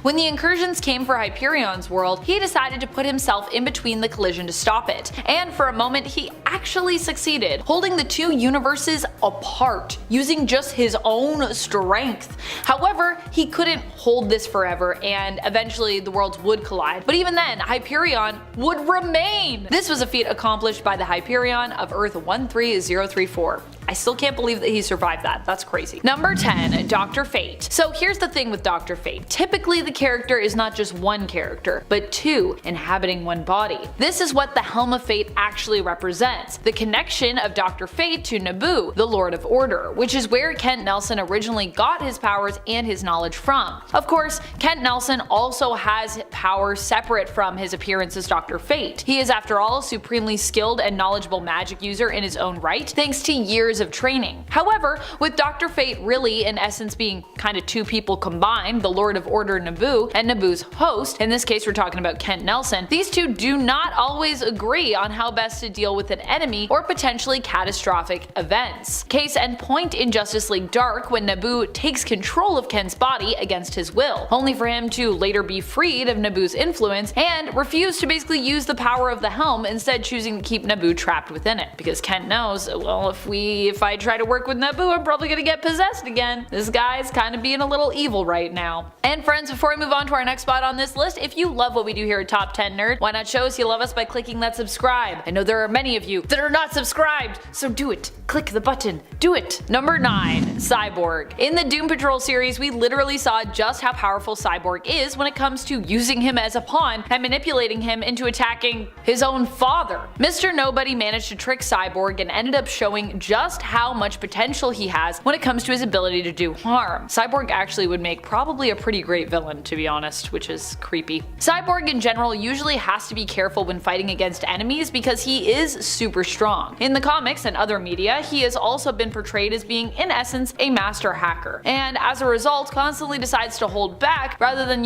just use his hacking skills to manipulate the world, which would kind of be, and sometimes that would be a little insidious. In the Snyder Cut, it's even alluded to that Cyborg is actually one of the most powerful people in the Justice League, with him being able to control all the banks and bank accounts of the world if he wanted. That's just part of what we get to see. Here he is shown as pretty much having access to everything technological, but being someone who chooses to use this power reluctantly and responsibly, because he is a hero. Honestly, when it comes to powerhouses in the comics who are capable of doing more, but choose to hold back, knowing that unleashing the full force of their power could be pretty dangerous, Cyborg is actually one of the best examples, even though some might not fully comprehend or accept him as the powerhouse he is. But Vic definitely deserves that. Number 8. Sunspot. Sunspot is one of my favorite heroes when it comes to those who have to hold their power back. I mean, at one point, his power was at risk of killing him, guys. After being shot in the head, he was forced to wear a headband to help regulate his powers, as he lost control of them, somewhat, and left unchecked they could easily kill him. Sunspot's headband would regulate his powers, thereby protecting Roberto da Costa from being burned up from the inside out by literally holding back and balancing his powers for him. And we see just how necessary this is when Bobby, who at the time was known as Citizen V, decides to throw caution to the wind, removing his regulator headband to prove that he is indeed one of the most powerful mutants to have ever existed, while also obviously fighting to save the world by using his power to keep the world engine running, putting his life on the line. Number 7. Sentry. EJ Graham in the comments for the part 1 of this video was considering suggesting Sentry for a potential part 2. Ultimately though, he decided against suggesting that perhaps Sentry doesn't hold back, and instead often simply gets written out of Marvel Comics because he's too overpowered. I would argue that him both being written out / killed off because he's too powerful, and him having to hold back because he is too powerful, are actually both true. Sentry does every now and then go in guns a-blazing, with him ripping people in half kind of becoming a weird, every so often semi-regular occurrence. However, I will also say that more often than not, we've actually seen Sentry hold back his powers and express restraint, especially when you consider he agreed to wipe his own mind and the minds of everyone else on Earth of his superheroic existence just to protect them from the evil villain, the Void, who is basically Sentry's villainous alter ego he was made to believe that he'd always had after being brainwashed by Mastermind. Number 6. Wonder Woman. We have seen what happens when Wonder Woman stops holding back, and it's not pretty, I'm gonna tell you that. Whether we are talking about emotionally with her giving into a well of despair, or physically with her causing the mass destruction of the entire planet as a result of a fight against Superman. In Tales from the Dark Multiverse, War of the Gods, her giving in emotionally resulted in her being overtaken by Hecate, who she had previously trapped in her subconscious, initially preventing Hecate from possessing her. However, after the destruction of Themyscira and the death of her sisters, her fellow Amazons, and her mother, Diana ends up losing hope, and thereby loses control over herself. In Wonder Woman Dead Earth, we learn of how Wonder Woman giving into her rage and removing her bracelets, which in this story hold back Diana's power, results in the destruction of the planet. Even in the main continuity, it's actually been suggested that Diana is much more powerful than she lets on, and this is likely because without holding back, she could actually cause major damage and destruction to the world around her and people in it. Number 5. Storm. Storm has demonstrated restraint on multiple occasions when facing her enemies, and has proven time and time again how much of a badass she is in the comics. Recently, during the AXE Judgment Day event, Storm was one of the few people to survive Uranus' initial attack on planet Arakko, formerly known as Mars. This went down when Storm was the acting regent of Arakko, the planet and nation's leader. Storm is the only person I believe to have actually sat on both the Great Ring of Arakko and the Quiet Council of Krakoa at the same time, and she made this work for actually a pretty good while. In order to get her seat, she actually had to defeat the previous regent who held the seat of All Around Us, that's the name of the seat that she holds, Nameless, the shapeshifter queen. While Storm bested Nameless, she refused to kill her opponent, preferring to hold back and allow Nameless to live, forcing Nameless to actually curse Storm and choose to take their own life rather than simply admitting defeat. Number 4. Black Bolt. Black Bolt is a character who is so powerful, half the time just the threat of him using his power is enough to stop those who oppose him from basically messing with him. Black Bolt's power first manifested at birth, as his mother and father exposed him to Terrigenesis before he was even born as part of an experiment to see, kind of what that would do. This, along with his immensely powerful genetic makeup, resulted in him being born as one of the most powerful Inhumans ever. Black Bolt would end up being kept in isolation for most of his childhood and early life as a result of the sheer power that he possessed. He literally couldn't even just run around and be a kid. No,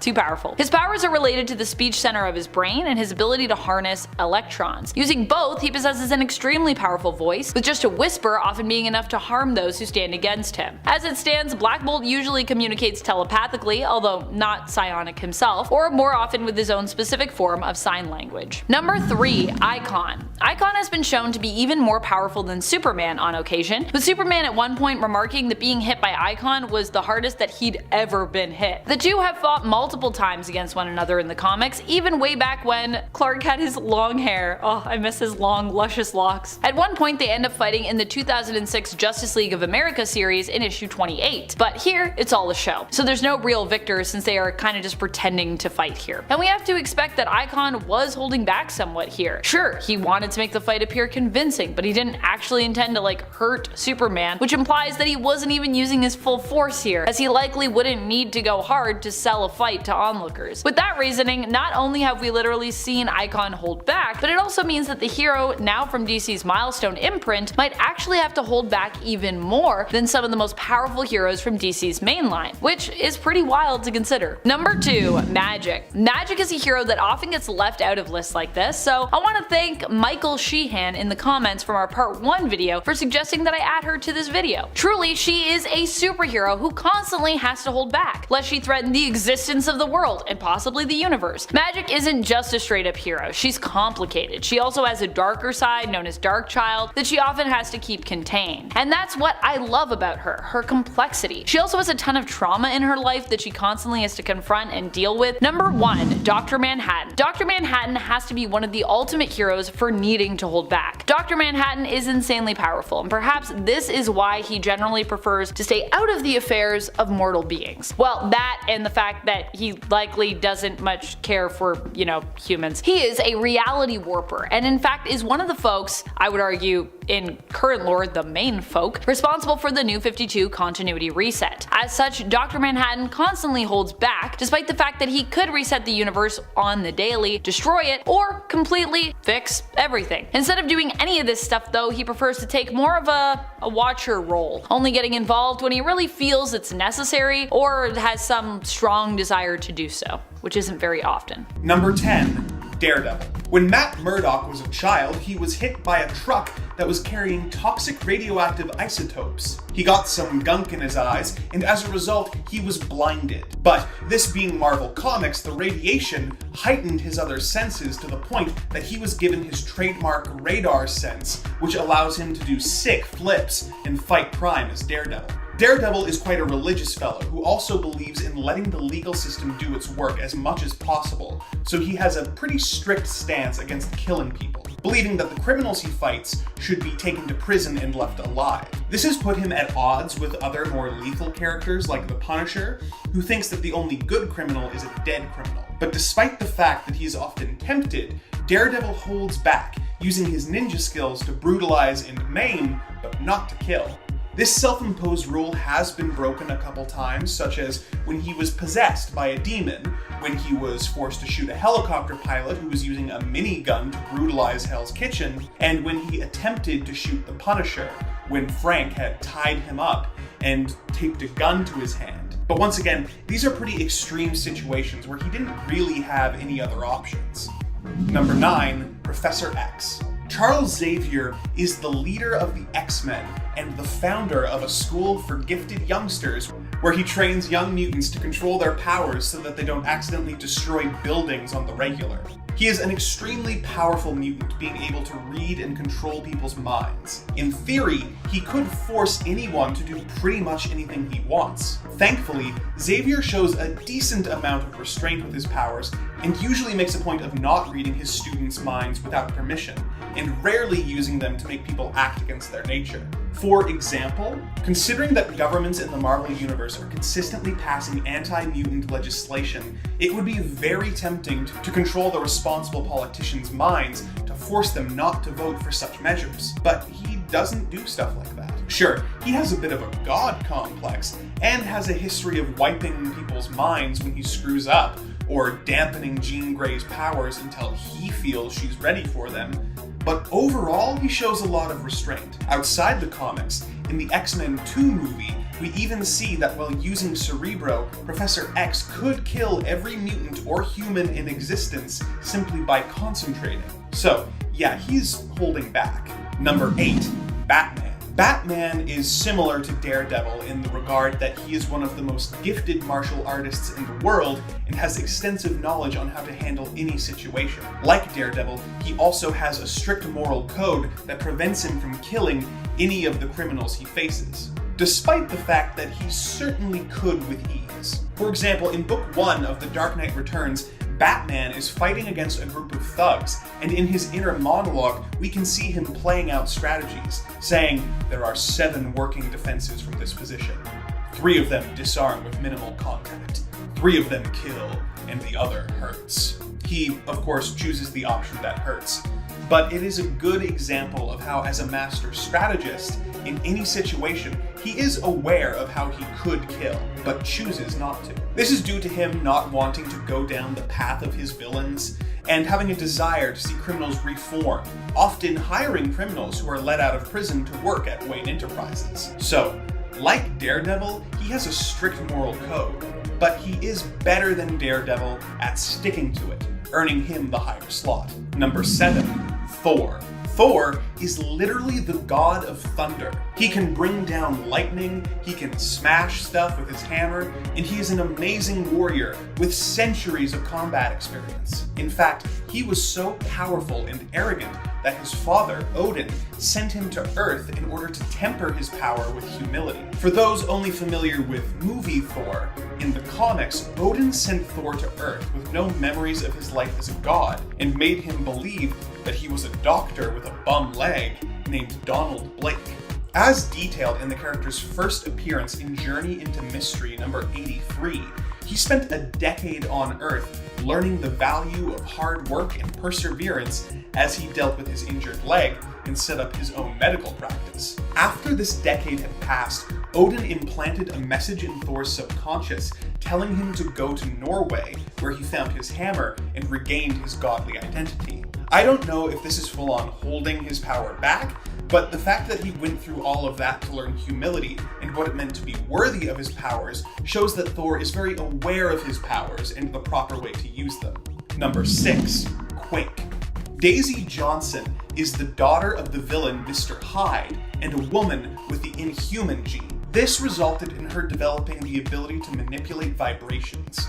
She can use these for a variety of purposes, like causing earthquakes, hence the name Quake. She can also use these powers on a more micro level, such as when she took on the Omega level mutant Magneto and managed to vibrate his brain until he fell unconscious in New Avengers number 20. On another occasion, when Wolverine was having one of his famous temper tantrums and attacked Nick Fury, she was able to use her vibration powers to cause his heart to explode. So, she has the power to take on some of the most notoriously dangerous characters in the Marvel Universe. In fact, she is so powerful that she actually needs to be really careful about how she uses her powers. Obviously, earthquakes can cause a huge amount of collateral damage, so she needs to be careful of that. But the best example of these powers left unchecked is from the Agents of S.H.I.E.L.D. television show, where Glenn Talbot gets Quake's powers in an alternate timeline and uses them to destroy the planet. So yeah, she needs to be careful. Number 5. Gambit. Remy LeBeau is a powerful and popular member of the X-Men with the ability to tap into an item's potential kinetic energy, making it a dangerous and explosive weapon. He most often uses smaller items like a deck of playing cards, which he will then throw at his enemies. The only real limit on these powers is that he needs to make direct skin contact with whatever item he's charging, hence the cool fingerless gloves. Oh, and also the amount of time it takes him to charge the object, with larger objects taking longer. He also has the ability to hypnotically charm people, making them more likely to do what he wants. Before he was a member of the X-Men, he was a master thief, but found that he was having trouble controlling his powers, causing him to seek out the help of Mr. Sinister, who gave Gambit a surgery, removing part of his brain in order to dampen his powers and make them more manageable. So, while there may be other heroes on this list who are more powerful, none of them took such extreme measures to hold themselves back for the safety of others. Number 4. North Star. Oh, Andrew, you talk about Alpha Flight on almost every list. Why don't you talk about more popular teams? Well, I'll tell you, it's because they're awesome. And because I spent a lot of money collecting every appearance of Alpha Flight over the pandemic, including the issue in Volume 2 that features the first appearance of Big Hero 6, which was a real pain in the butt to find. And talking about them in a work video makes that a tax write-off. Plus, it's my list, and you're literally in my home right now, so I'm gonna talk about who I want to talk about. Jean-Paul Beaubier is the fastest mutant in the Marvel Universe, since Quicksilver isn't a mutant anymore. North Star is capable of reaching incredible speeds when running or flying. He has a twin sister named Aurora, who is also fast and able to fly, but though she has a greater endurance than her brother, he is the faster of the two. In X Factor Volume 4, Number 7, North Star and fellow speedster Tommy Shepard are comparing top speeds, and JP reveals that his top speed is 189,299 miles per second, which makes him faster than the speed of light. But he has a very good reason for not reaching his full speed. As he explains to Tommy, that would destroy everything in my path. I could garrote the world in half with one lap if I wished it. It would destroy me physically, not emotionally. I can't breathe at that point because I've created a vacuum and my organs are getting crushed, my bones pulverized into dust. So yeah, North Star is holding back for good reason. Number 3, Captain Atom. Captain Atom was originally a Charlton Comics character, the same way that Shazam used to be. DC Comics eventually purchased Charlton's collection of heroes, and as a result, he was introduced into the DC universe. In the DC retelling of his origin, Nathaniel Atom was a man sentenced to death for treason. He was offered the opportunity to instead sign up for an experiment designed to test the structural integrity of an alien metal. To test this, they placed Atom in a metal egg and then blasted it with a nuclear explosion. He was vaporized, but much like the Watchmen character he inspired, Dr. Manhattan, he was reconstituted with the metal now covering his skin. Captain Atom can tap into the quantum field and convert the energy into powerful blasts. He can also generate and manipulate matter, such as when he transformed Green Arrow's arrows into butterflies. Captain Atom has to be very careful with his powers, as he is essentially a walking nuke. When he uses his upper power levels, he will start to leak radiation, and if his metal skin is ruptured, he risks detonating like an atomic bomb and destroying whatever city he's in. Number 2, Scarlet Witch. So, Scarlet Witch is one of the most crazy powerful people in the Marvel Universe. One time, she was able to rewrite reality so that mutants were the dominant species on the planet and humans the minority. When Magneto ticked her off, she decided to rewrite reality again, taking away something like 99% of the world's mutant powers by simply saying, no more mutants. She could do that again anytime she wants. I really don't think I need to say anything else on the subject. Number 1, Spider-Man. When I was checking out the previous 2 videos that Amanda did on this subject, which you should of course check out because they're great and also not filmed in an apartment, but I was shocked to learn that Spider-Man didn't make the cut on either installment. So even though he may not be holding back as much as some of the others on this list, I decided to give him the top spot here. Spider-Man is a powerful hero, being able to climb walls, swing from webs, and use his spider sense to avoid danger. But what we're talking about here is his super strength. He can lift several tons at once, as he infamously did in Amazing Spider-Man number 33, when Dr. Octopus trapped him under loads of heavy machinery. But when you have that level of strength, and also have a rule against killing, you have to make sure you pull your punches to avoid taking someone's head off. This was discovered by Doc Ock when he took over Spider-Man's body and became the superior Spider-Man. In one of his first adventures as the new Spidey, Ock fought the Scorpion, and when he punched the Scorpion in the jaw flew clean off. As Doc put it, never knew this body held so much power. All these years, Parker must have been holding back.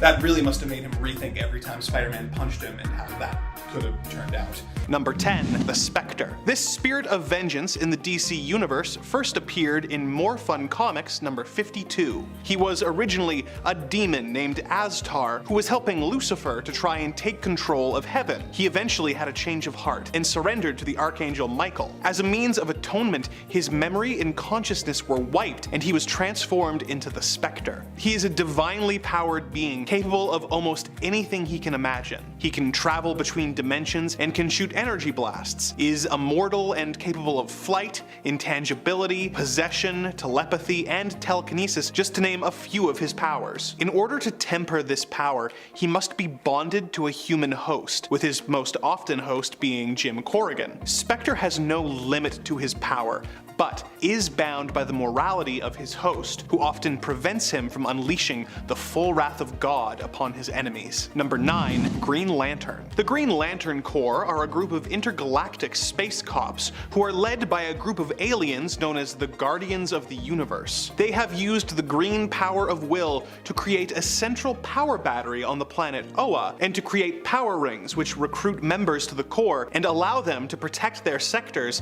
by creating constructs of anything the wearer can imagine. One of the most powerful and famous Green Lanterns is Hal Jordan, who has created a lot of amazing constructs over the years. When his home, Coast City, was destroyed, Hal showed just how powerful the Green Lantern ring really was by using it to create constructs of the destroyed city and everyone in it for him to interact with when he mourned. However, when he did this, he was breaking the rules established by the Guardians, who forbid the use of the ring for personal gain. The Guardians immediately told him to report to Oa for disciplinary action, but Hal went nuts and went to war with the Green Lanterns. However, it is still a good example of how the power ring is potentially unlimited, but using its full power in an undesignated way can result in the ring being taken away by the Guardians, which I think makes this point apply to all of the various members of the Green Lantern Corps. Number 8, Hyperion. Marcus Milton was sent to Earth 13,034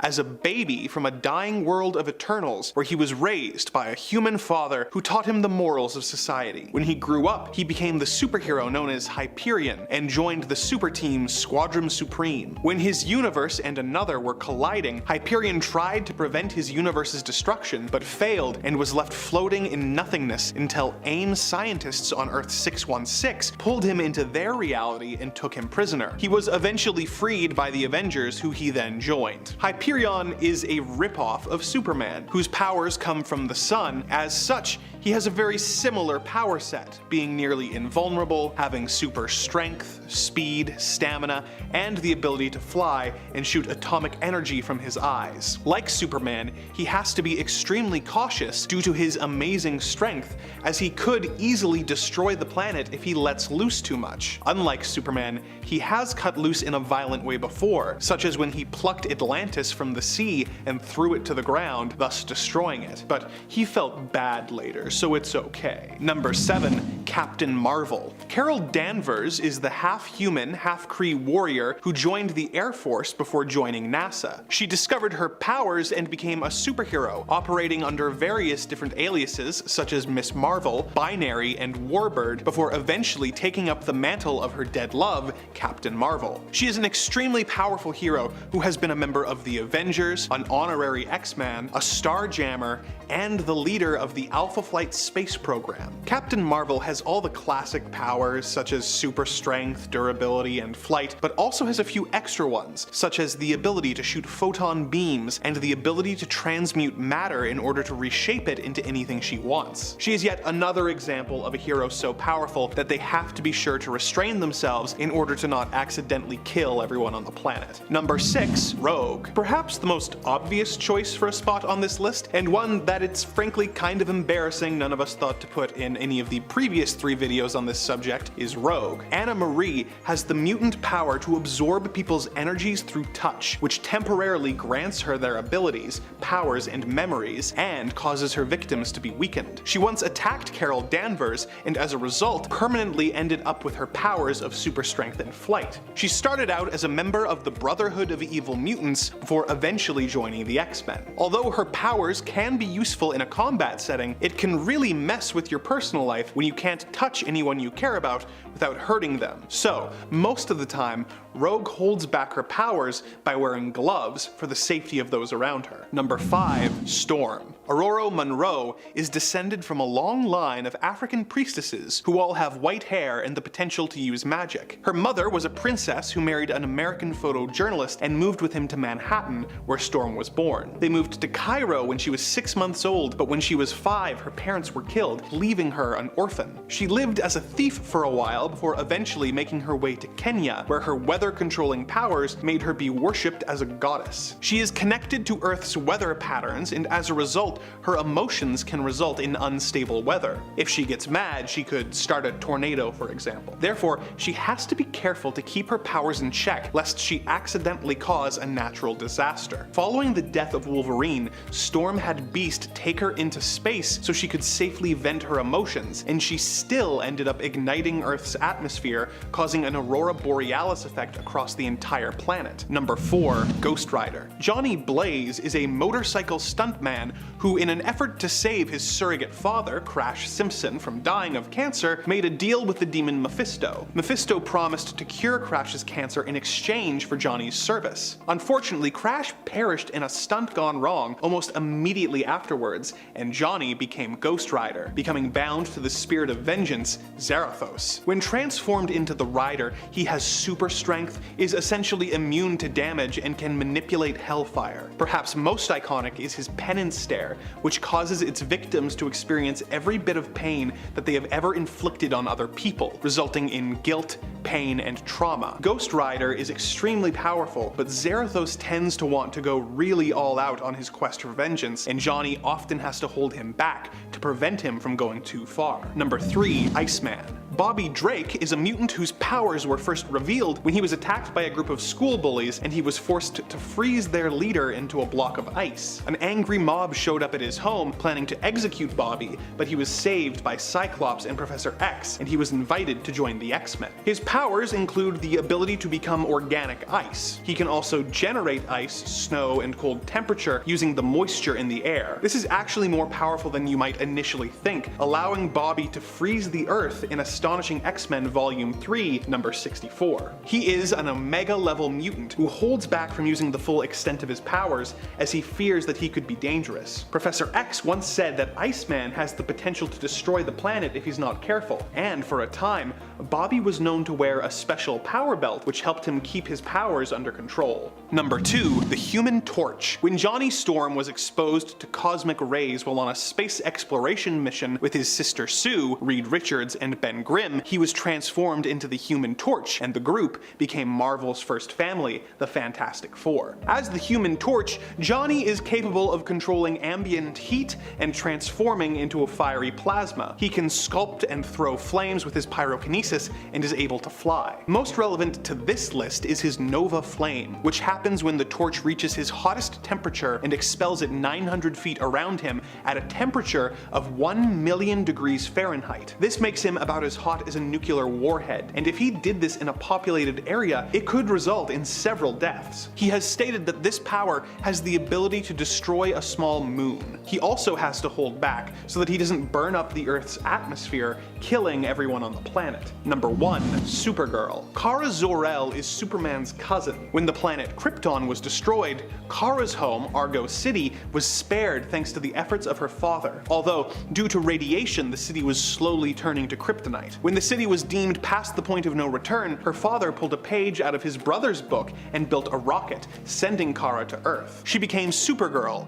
and was placed in an orphanage by Superman as part of her cover, although she was eventually adopted by the Danvers family. Supergirl has all of the same powers as Superman, such as flight, super strength, speed, hearing, invulnerability, as well as X-ray and heat vision. As someone with the same powers as Superman, Supergirl has to hold back when she fights villains, or even just interacts with people in general, in order to make sure that she doesn't reduce anyone she comes into contact with into a fine red mist. She is slightly less powerful than her cousin, but there was a period where she became a member of the Red Lantern Corps, giving her both the powers of a Kryptonian and a lantern to try and have to control. Number 10. Cyclops. While Cyclops might not be as powerful as some of the others on this list, he pretty much perfectly sums up the idea of a hero who has to hold back his power in order to fight. I mean, that's literally what his costume is for, really. Well, other than that sweet X-Men suit.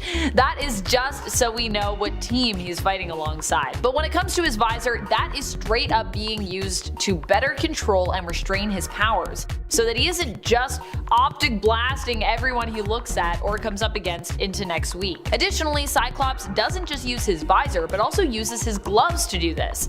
In his gloves are little buttons that Cyclops can basically push to control the visor, allowing him to open it more or less and change the angle at which it will emit his optic blasts. This is also why Cyclops is known as a master of trigonometry. He needs this knowledge so that he can best utilize his optic blasts, knowing exactly how and when to fire them, and with how much intensity in order to achieve whatever the fight calls for. So whether it's a giant full frontal blast or something a little bit more subtle, Cyclops is always prepared for each and every occasion, as long as he has his trig knowledge intact and his visor and his gloves with him. Since the character first debuted, his powers and their immense strength are something that have also been shown as bothering and plaguing this character, with him even believing that Jean could actually never love him because of his uncontrollable optic blasts. How could she ever love me? I have to wear rose quartz glasses all the time. It's not that big of a deal, psych. Just chill. And friends, before we move on to our next spot on this list, if you love what we do here at Top 10 Nerd, why not show us you love us by clicking that like button? Number 9. Starfire. Starfire is a character who is immensely powerful, and honestly, we don't talk about her enough on this channel. It's been a minute since we talked about Corey, but let's get into it. The Teen Titans in general are an immensely powerful team, and now that they're no longer teens and are fully grown adults, being known simply as the Titans, they're even more powerful than they once were. Being in control of superpowers as an adult superhero is really, I think, all about knowing when to hold back. Over time, characters have a tendency to only get more powerful and more experienced with age, and Starfire is no exception. In the comics, even pre-Flashpoint Starfire in a fight against Blackfire acknowledges that she is indeed her sister's equal in terms of her power and prowess, saying that the only reason that she has not beaten her sister is because they have never fought as equals, despite being equal to one another. And her sister responds by saying that due to Starfire's caring nature, Corey often holds back, which is basically her weakness. At least, that's how Blackfire sees it. While Blackfire might see this as a weakness, I'm sure Starfire would actually see it as a strength, as it is also what makes her a hero. Sometimes in order to be a hero, you have to know when to restrain yourself, you know what I mean? Number 8. Gentle. Gentle is such a great mutant hero, one we honestly do not talk enough about. His power is so great that it's believed using it could actually result in him losing his life. As a result, Gentle was given vibranium tattoos, which allow him to better contain and control his powers. His powers grant him augmented strength. Despite his mutant name, Gentle can actually become insanely muscular, increasing in size and mass, and we don't actually know the limits of his powers yet, which is why they're also so dangerous. Using them is also really hard on Nesno's body, which could result in his death. Gentle is a hero who, while also a citizen of Krakoa now, is also known for his Wakandan heritage, being actually part Wakandan and part Russian based on his parents' heritage. Initially, it was believed that using his power also caused him great pain and actually resulted in seizures, but we later learned that this was actually more psychological. The vibranium tattoos were therefore helpful for him in regards to using his powers, but were also helpful in the way that they seemed to help lessen his pain. Gentle was also recently a candidate for the X-Men, and one of the mutants you could vote to have elected to the team. He didn't get chosen, but I honestly hope he does get to join the main team in the future, as he's a really neat and unique hero and character. Number 7. The Flash. The Flash might seem like a weird pick for this list, especially as up to this point we've mostly been focusing on characters who have something physical or mental that forces them to hold back their power set. But with the Flash, it's actually all about how powerful he is. He is, I would say, too powerful, which is the issue, especially in regards to his ability to time travel. While Barry Allen as the Flash has traveled back in time and changed things only to learn afterwards of how this was kind of an awful mistake, upturning the entire universe as a result of the change he'd made to basically save his mother, Wally West has seemingly learned from his predecessor's mistakes. For that reason, Wally actually prefers not to get involved when it comes to time travel. He knows that to do so could possibly break the universe, and so has a tendency to be more reserved and much more careful when it comes to racing through the time stream. And even when his friend Hunter Zolomon had begged Wally to use his power to help reverse his paralysis by traveling back in time to prevent it, Wally actually refused. This is what prompted Hunter to become the villain known as Zoom, believing that Wally simply wouldn't help him because he'd just not known enough tragedy in his life, as Hunter had. Zoom believed that in order to make Wally as the Flash a better hero, he would actually have to make him suffer. Number 6. Hellstrom.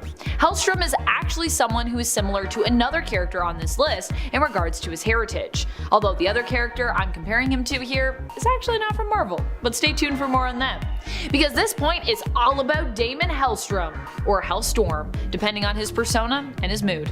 Hellstrom is said to be the son of Satan, although it is unknown up to this point if his father is really the true devil or just one of the many demons posing as the devil in the Marvel universe, including Damon's father, as well as Azazel, who is Nightcrawler's father, and Mephisto, who isn't really known for being a father, but did once have a son named Blackheart. That is a thing that happened, and Blackheart did try to usurp him, so, you know.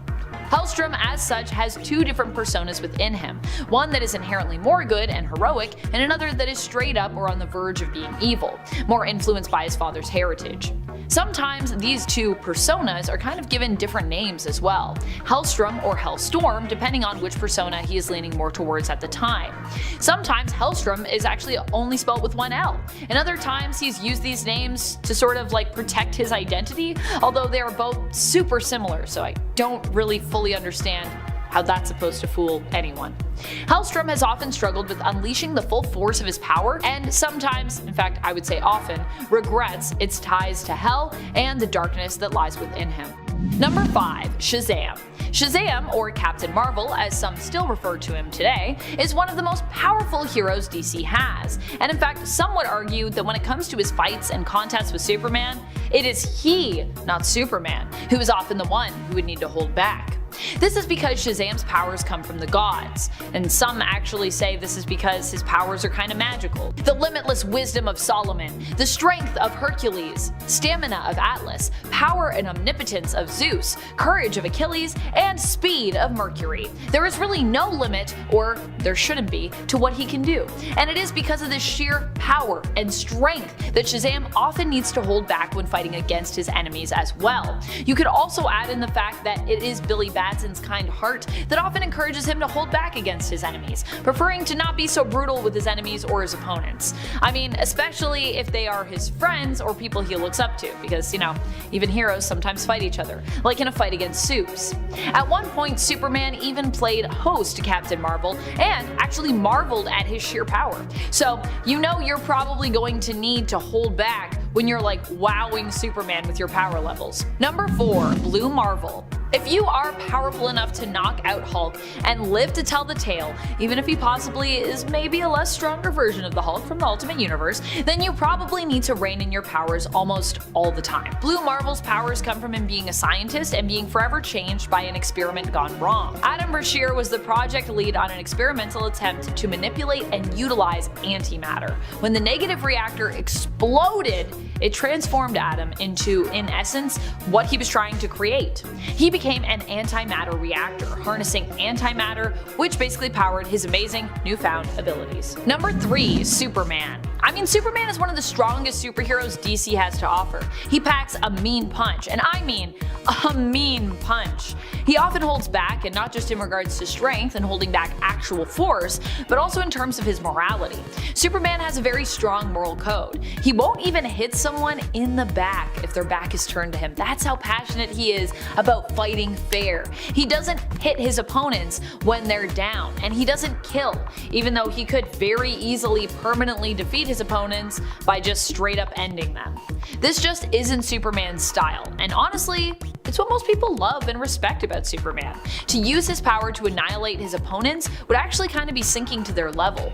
In fact, in realities where he has chosen not to hold back, like Injustice, where he brutally murders the Joker in response to him destroying Metropolis, killing his BFF Jimmy Olsen, and manipulating Superman into killing Lois, Clark becomes a straight up villain and a brutal dictator, which is why he chooses to hold back more often than not in the comics, because he is aware of how power can easily corrupt people. I mean, to be honest, a lot of his villains are people who allow themselves to become corrupted by great power, whether or not they're aware of that. Number 2, Hulk.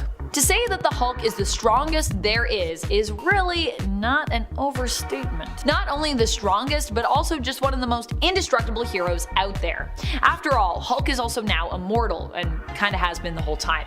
And as a result of this, is a character that you do not want to face in a fight. The good news is that Hulk typically doesn't want to kill people, and so he generally does hold back in fights, unless he's going up against someone, you know, that's just about as indestructible as he is. Like, he might not hold back as much when he's fighting someone like the Thing. There are a few reasons that this happens when it comes to Hulk holding back. One, Hulk has actually exhibited he himself has morals. Not all Hulk personas are like this. I mean, look at his alternate version, Maestro, from the future. This version of the Hulk is more devoid of morals and is therefore willing to use all of his strength and power to devastating degrees. The other reason Hulk is often holding back actually has to do with the other persona that's in there with him at the time, Bruce Banner. It's been alluded to before that Bruce can act at times like the Hulk's conscience, but then again, it's also been suggested that Hulk actually might be Bruce's conscience, so kinda depends on the story you're reading as to who is the more heroic between those two personas. Number 1, Raven. Raven is another character that basically sums up the idea of a person who has to hold back and really has no choice in that matter. I mean, we've seen what happens when Raven fully lets go, and it's deadly. Raven in general has to hold back her power in regards to letting herself be fueled by emotion, which is why she generally remains extremely detached. Which also makes her a great counterbalance to someone like Starfire on the Teen Titans team. While Starfire's issue when it comes to holding back is that she has too much emotion, too much empathy for those around her, Raven often prefers to stay closed off from those emotions, knowing that with them could come great power, but at the risk of easily losing control. This is a huge issue for Raven considering her heritage. Raven is related to the demon Trigon, who is immensely powerful and is a version of Satan in essence in the DC universe. While Trigon is her father, he is also her arch nemesis, which means she has to be careful when it comes to possibly opening herself up to his influence at all, as it can and has in the past turned Raven into an extremely dangerous and powerful supervillain. One that could like literally end worlds, so yeah. And at number 10 is Red Hood. Now look, technically, things have changed for Red Hood recently as he has finally agreed to take a less lethal approach to crime fighting, which is why he is at the top of this list. But even though he doesn't bring people to the end of the line anymore, he still leaves them on the brink of the afterlife, and it's debatable whether that is actually necessary all of the time. But outside of his recent developments, Red Hood is an incredibly lethal hero, with almost no qualms about taking the lives of the criminals he faces, and that will be a running theme for pretty much all the heroes on this list. list. Jason Todd began his time as the replacement Robin, but he had nothing new to offer other than being a bit rebellious, so you guys, the fans, got him savagely taken down by the Joker.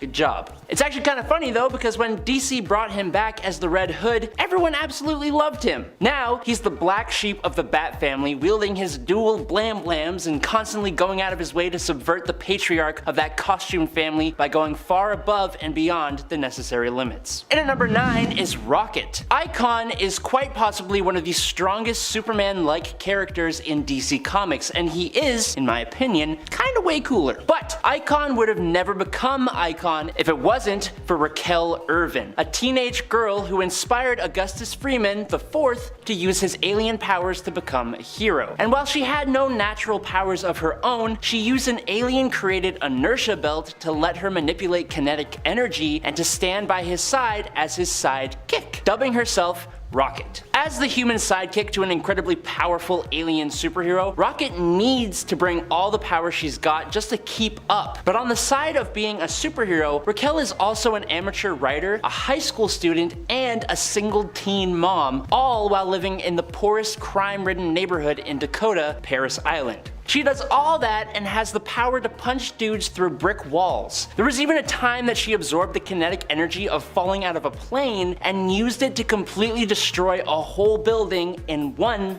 punch. So now you know I wasn't joking about her giving it her all. Number 8, Rocket Raccoon. From one rocket to another rocket. Only this rocket wields absolutely massive out-of-this-world weapons and is a 4-foot tall raccoon with exceptional tactical skill and a pretty creative potty mouth. Rocket the Raccoon has had a fairly messed up past, which I think is a common thread for heroes who don't really hold back. It gives them a bit of a cynical view of the world, most likely. Now Rocket comes from Half-World in the Keystone Quadrant star system. Here, a group of aliens built a massive insane asylum, which then had its funding cut, so they abandoned the project but left the patients with robot stewards to watch over them. Now these robot stewards became sentient thanks to a supernova, and so they genetically engineered the animal companions of these patients to do the job that they were supposed to do, providing them with tons of equipment, weapons, and toy parts. Now this is where Rocket comes from. Eventually, he went off Half-World and became an incredibly adept bounty hunter with Groot, and eventually joined the Guardians of the Galaxy when Peter Quill put them together to face the Phalanx invasion. Being a little tiny raccoon means Rocket has got to compensate, and he does that by being exceedingly good at his job and going completely all out on his enemies. In at number 7, Ghostmaker. In the same vein as Red Hood, Minoka Khan, or Ghostmaker, is another Batman adjacent hero with absolutely zero issue with using his katanas, or pretty much anything he can find, to usher criminals into the underworld. The difference here is that Ghostmaker is practically on the same level of proficiency as Batman himself. Bruce Wayne and Khan have trained under many of the same mentors and at the same time, being rivals since they were in their teens. Where Batman sees crime fighting as a duty that he needs to perform, Ghostmaker sees it as an art, and this difference has caused them to go head to head on multiple occasions and eventually led them to vowing to just stay the heck out of each other's way. As Ghostmaker sees this as an art, he never holds back because he's constantly trying to one-up both himself and everyone else, and I mean honestly, he's really freaking good at it. He has even gone into Gotham to clean up the messes that Batman couldn't handle, which is a controversial statement to make, but we can talk about that in the comments down below. Also, Ghostmaker is kind of hilarious. If you want to know what I mean, go read the comics where he is put in charge of Batman Incorporated. He's ruthless. And at number 6 is Hawkeye. Hawkeye makes this list for a very good reason. He fights alongside the Avengers, the world's mightiest heroes, and as Jeremy Renner made note of in Avengers Age of Ultron, he is a guy with a bow and an arrow. Hawkeye needs to constantly perform at the peak of his game and keep himself in peak physical condition just to keep up with his allies. And all the heroes want him on their side because they know he does actually deliver on that. But that's alongside the fact that he is constantly dealing with angry exes. Also, Hawkeye Hawkeye was originally and occasionally an assassin. Not holding back is part of his job description, which is why he was tasked by Bruce Banner with completely assassinating the guy while he was the Hulk by flinging an arrow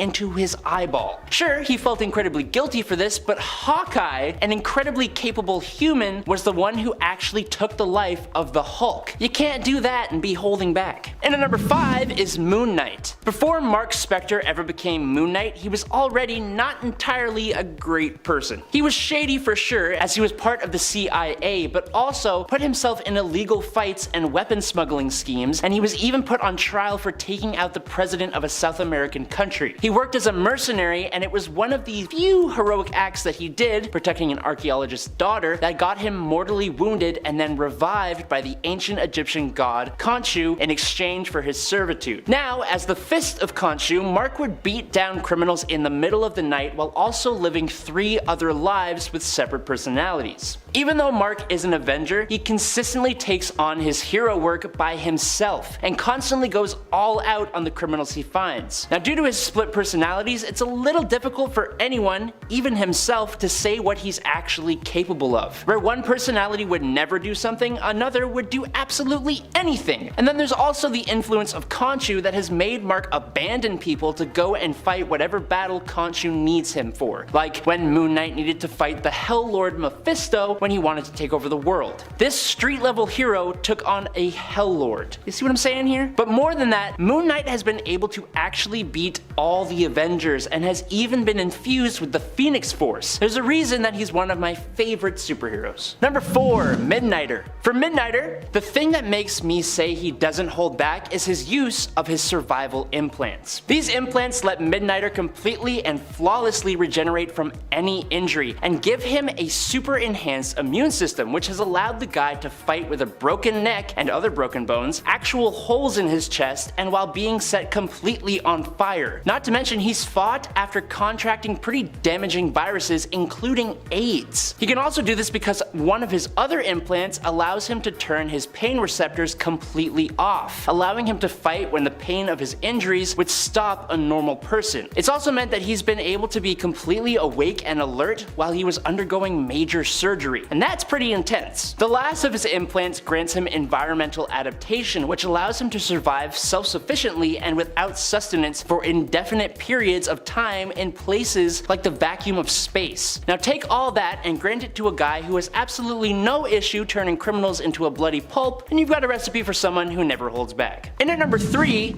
is Superior Spider-Man. Now, while it is totally true that Spider-Man himself is known to hold back his power and pull his punches, because you know, greater power, yada yada, great responsibility, that thing, this was not the case when his body was taken over by one of his greatest villains, Dr. Octopus. When Doc took over the body of Peter Parker, he unsurprisingly was not only unaware of the amount of strength Peter actually had, but he was also, unsurprisingly, morally ambiguous with his use of that power. What do I mean by that? Well, the Superior Spider-Man is pretty well remembered for a little thing that happened when he fought against Scorpion and completely punched the villain's jaw clean off of his face, ending his life instantly. There was also the time he went up against Jester and Screwball, 2 unpowered villains who commit crimes just for the thrill of it. For these 2 villains, Spider-Ock, or Spock here, used his fist to turn them into unconscious bloody messes. Spock also led an army of henchmen against Kingpin's base of operations and completely leveled it to the ground, completely destroyed the robot body of the Spider Slayer and then mocks him, and he also completely knocked out Wolverine in just 2 hits for touching him.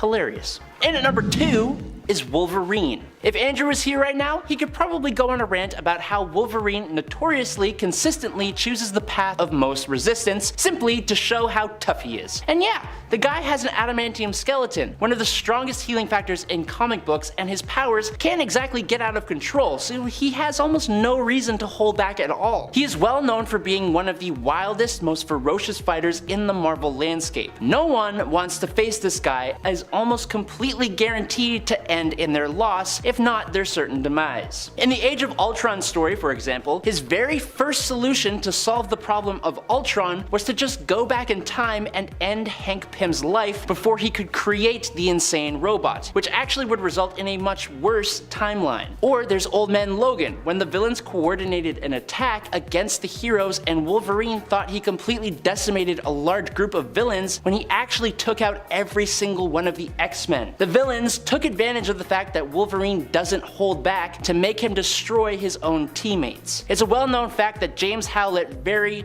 rarely holds back. And in at number 1 is the Punisher. I don't even really need to explain this one. Punisher is like the black sheep among all the heroes and even the anti-heroes. He very much toes the line of being a complete villain. Sure, his targets are almost always criminals and villains, but sometimes they haven't been at all. Frank Castle took the life of Captain America as an example. He's famously the Marvel Universe, and he did that while having the same handicap that Hawkeye possesses. The fact that he's just a guy with an absolutely insane arsenal that he is not even slightly afraid to use. And if he ain't using his weapons, then he will use whatever else he has, including his own fists. There was even a time that Frank Castle in the 616 continuity used a steamroller to completely crush and flatten Wolverine in an incredibly overly aggressive comic. What am I saying? Almost every comic with Frank Castle in it is overly aggressive. During Civil War, Frank instantly ended the lives of 2 villains who were on his side as soon as he saw them. He doesn't hold back ever.